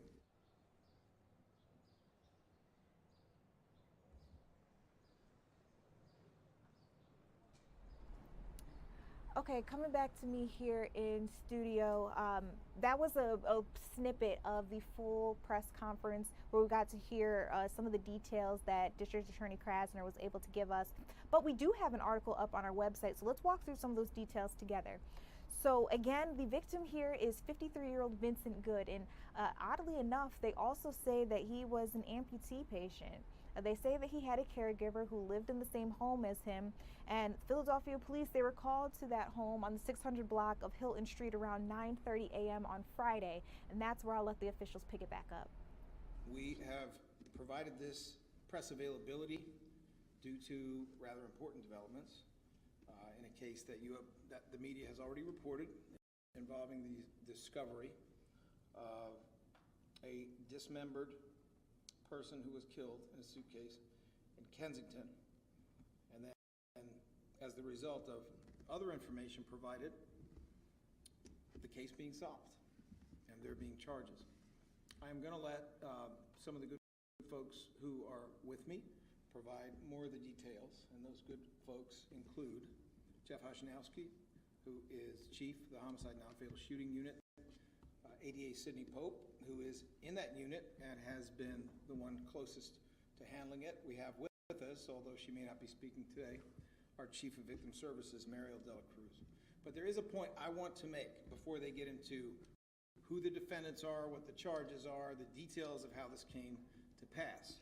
And that point is this: this case would not have been closed, would not have been solved anytime soon, except 2 Philadelphians who really had nothing direct to do with this case cared enough to speak up when they saw something that did not look right. The first was a Philadelphian who spotted a suitcase in Kensington, felt that there was something wrong, and provided that information to the authorities. The second was a Lyft driver who, seeing the coverage that all of you put out there, realized that a passenger whom she considered suspicious might have been the one who transported that suitcase. And that Lyft driver had the wisdom to take a photograph of that passenger based upon these suspicious indications that the Lyft driver was observing. That Lyft driver came forward. 2 Philadelphians who had nothing direct to do with the case, but cared enough about their community and their neighbors and cared about people they never knew, came forward, and that is how the Philadelphia Police Department, of course with our assistance throughout the entire process, was able to solve this case. I'm going to ask ADA Sidney Pope to come forward with her chief, Jeff Hoshinowski, and to provide you with the chronology of the case and the specifics of who the defendants are, why they are defendants, the charges against them, and we will go from there to Q&A shortly thereafter. Jeff Hoshinowski and Sidney Pope. Thank you, Larry. I'm actually going to turn it over to ADA Pope. She is more familiar with this investigation. Good afternoon, I guess, everyone. Today we are approving charges. I've already approved charges for a total of 4 individuals. Those individuals, I'm going to begin with the sort of the perpetrator of this crime, sort of in its inception, which is Liza Ridley, Liza Ridley. Liza Ridley is 53 years old, and she killed, and she is being charged with the murder of 53-year-old Vincent Good. Vincent Good was a partial amputee. He actually had, his hand had been amputated above the wrist, and his left leg had been amputated right below the knee. That is important in that we did find, in terms of the bag, what was originally discovered was the remains of an individual, obviously not a complete body. As it turns out, those had been surgically removed. She is being charged with murder generally. She is being charged with possession of an instrument of crime. She is being charged with abuse of corpse and conspiracy to abuse a corpse. She is also being charged with obstruction of justice and tampering with evidence, as well as conspiracy to obstruct justice and tamper with evidence. The other 3 defendants, I'm going to give you their names first. They are Bernadette Ridley, Liza Ridley's older sister, who's 55 years old. She is being charged with conspiracy to abuse a corpse, as well as abuse of corpse. She is being charged with tampering with evidence, obstruction of justice, and conspiracy to commit the same. Liza Ridley's daughter, who is, her name is Liza Robinson, so same name, different last name. She is 32 years old. She is being charged with, along with her boyfriend, his name, and I'm going to spell it for you, is Janaeus, G-N-A-E-U-S,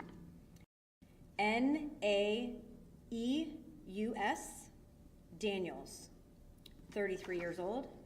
They are each being charged with tampering with evidence, obstruction of justice, and conspiracy to commit the same. These individuals were arrested after executing a search warrant on the property in which that they lived on the 5700 block of Leonard Street here in Philadelphia. That ultimately was where the decedent also lived.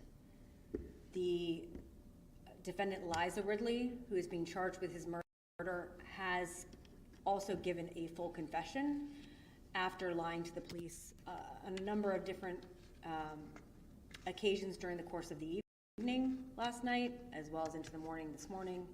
She ultimately admitted to shooting the decedent in the head. There are some clear inconsistencies with her statement. However, what is still being investigated is what I'm going to call the fraud aspect of this case.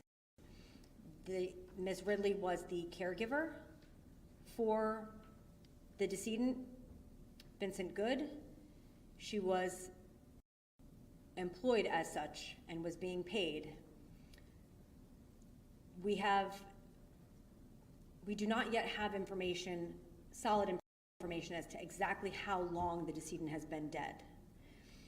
Based on the statement that she gave, it has been at least 2 weeks, so 2 weeks prior to the day that his body was found. We don't know if that is accurate or not. Mr. Good's body is going to be taken to a forensic anthropologist. That will likely happen next week, and we will have more information about exactly the amount of time that he has been dead, as well as some information regarding how he was dismembered. The defendant in this case, Ms. Ridley, she only reported to the employer 2 days ago that he had left the state. He had gone to Florida to be with his brother, and that her services were no longer needed. He was currently serving, or excuse me, he was receiving Social Security as a benefit as well. And so we are still looking into financial motivations for this murder.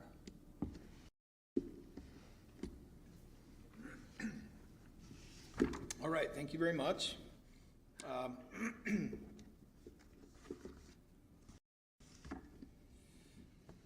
We had a press conference yesterday for an unusual kind of case, meaning a case where determination of time of death was absolutely crucial to figuring out what occurred.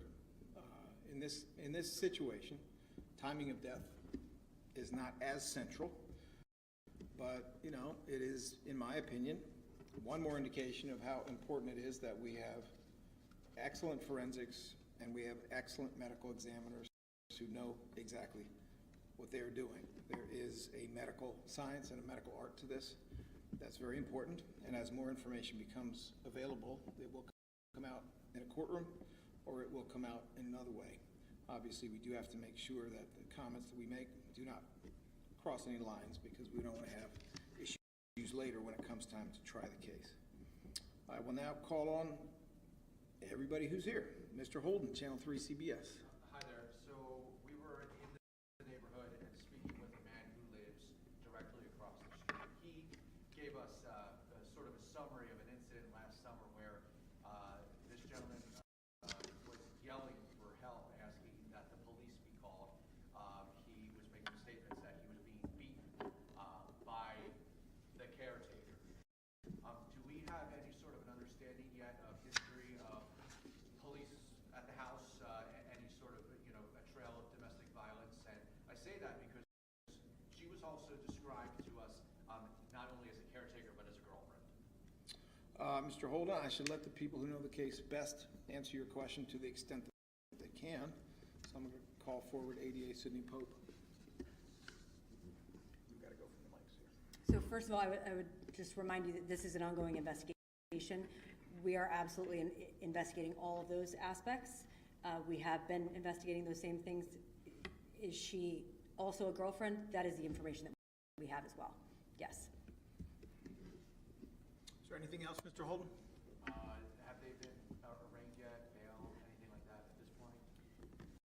They have not. We have approved charges, but we still have, there's a lot of paperwork, unfortunately, that is involved in that, including the recitation of the facts. All of that information, I still have to review the final product before it goes forward. You may want to stay right here, ADA Pope. I have a feeling. Are we good, Mr. Holden? Thank you, sir. All right, thank you. Becca Hendrickson, 6 ABC. Yes, thank you. We understand the torso was found in a suitcase in that alley in Kensington. Just as a point of clarification, the 2 trash bags where additional human remains were discovered, where were those found? I don't have specifics about exactly where those are found. I don't have that information. Not yet. Is there anything else, Ms. Hendrickson? Okay. Let me see. Miguel Martinez, Channel 10 NBC. This is kind of to further clarify, but there wasn't dismembering that happened. It wasn't just the amputation from before, right? Correct. Okay. And then I was wondering if at any point we get you to do some of this in Spanish. That doesn't have to be right now. No, we'll do that in a moment. Perfect. Let me get my vocabulary together first. All right. Let's see. Anything else in English, Mr. Martinez? I do have one more, if I may. Sure. Are you able to get into it all what was said in the lift that made the driver suspicious of her passenger? It was the smell, first of all. The smell of the suitcase. Right. The suitcase was in the lift. Well, yes, that's how the bag was transported. She picked up Liza Ridley, who we believe is Liza Ridley, based on the photograph that we have. Liza Ridley has also identified herself in still images from surveillance video as well. The bag that she took was placed in the back of that Lyft vehicle. The Lyft driver immediately smelled a horrible smell, asked about the smell. The answer to that question was, "Oh, I'm sorry, it's dirty, wet clothes." In response to that, she didn't say anything. She finished the Lyft drive, dropped off the individual, took a picture of her because she thought it was so odd, everything about it. And the next day after it was reported on the news is when she contacted the police department and said, "I have information. I really think that this is the person who dropped that bag off." Was that Lyft ride on Friday, the 22nd, or is it, do you know when it was? I think I do. I don't know exactly. I can look at my notes at some point. I'm sure I can answer that question for you afterwards. We'll try to answer it before you. Yes. Do we know where he was shot? Because, and I only ask this because I know there was a neighbor who had said at some point in the last few weeks she remembers hearing gunshots, but because police never showed up to the house, there was no investigation, she figured it was something else, but it was directly behind him. The Lyft drive, by the way, now that I remember, is on Thursday. The Lyft, yes, last Thursday is when the Lyft ride occurred, because it was when the bag was found on Friday, the reports were made on Friday, and she called on after seeing the news. And the answer to that question is yes. He was shot in his home. He was shot, we believe he was shot in the home. We don't have anything to corroborate that. That's the information that we have. That is what we believe happened. He was shot multiple times in the head.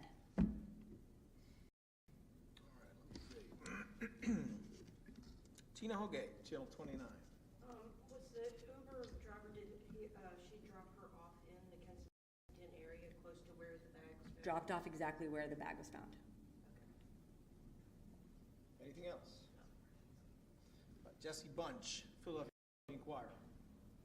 Yeah, could you just elaborate on the role of the daughter and the daughter's boyfriend? I mean, how are they involved in all this? So when we executed a search warrant last night, the property was very, very clean. They admitted to removing the mattress that he had been on previously. They admitted to cleaning that up. She also provided the Lyft. It was actually the account in her name, and she was the one who provided it to her mother to actually transport the body. Just one clarification. I know that one of the questions mentioned Uber. This was not Uber. This was a Lyft. A Lyft. If I had ever said that wrong, it's Lyft.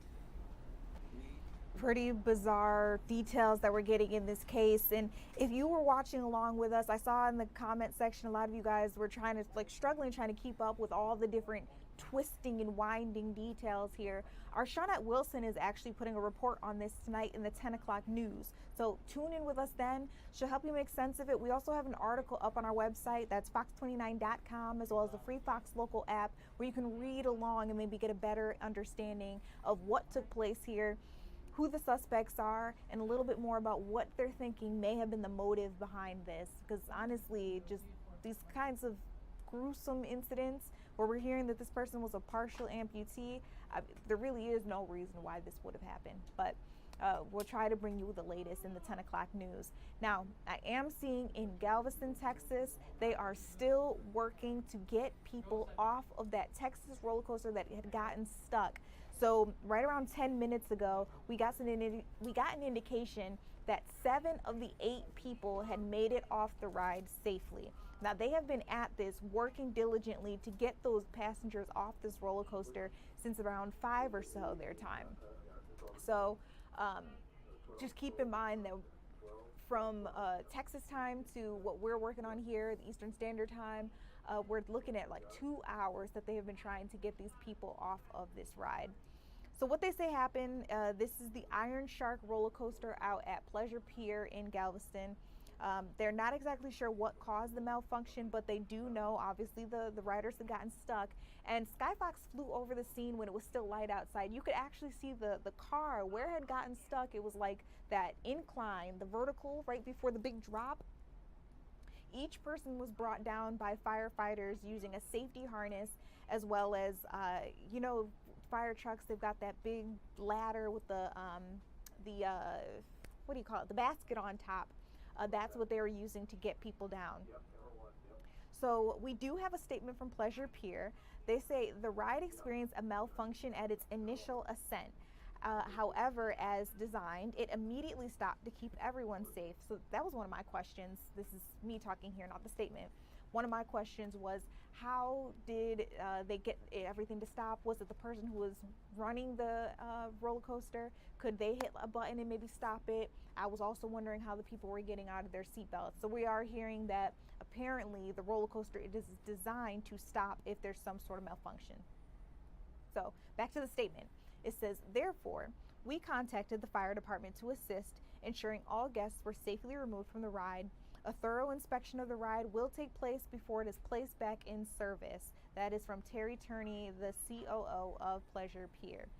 Now again, this is a 100-foot vertical lift that we're talking about here, so I'm afraid of heights. I would have been terrified. I asked you guys, would you hop back on a roller coaster like this after getting stuck on it or hearing that people had gotten stuck on it?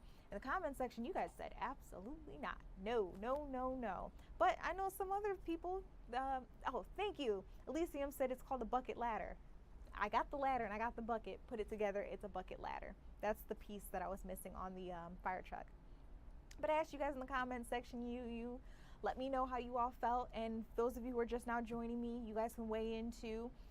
That is what we're learning about that situation. We're still seeing live images of emergency first responders getting out there to try and make sure that everybody's safe. Again, we heard that 7 of the 8 passengers who were on the ride when it got stuck have been brought down to the ground. We haven't heard about that 8th person just yet, but from the looks of it, it looks like maybe they are still trying to get that person. So this is no longer obviously Skyfox showing this video. This is a camera that's on the ground doing its best to zoom in where it can.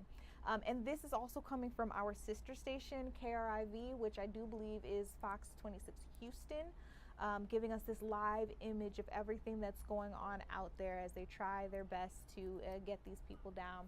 So, you know, like I said, scary situation that's happening out there. Let's see if we can flip to New Jersey real quick just to give people one last look at this ICE detention center.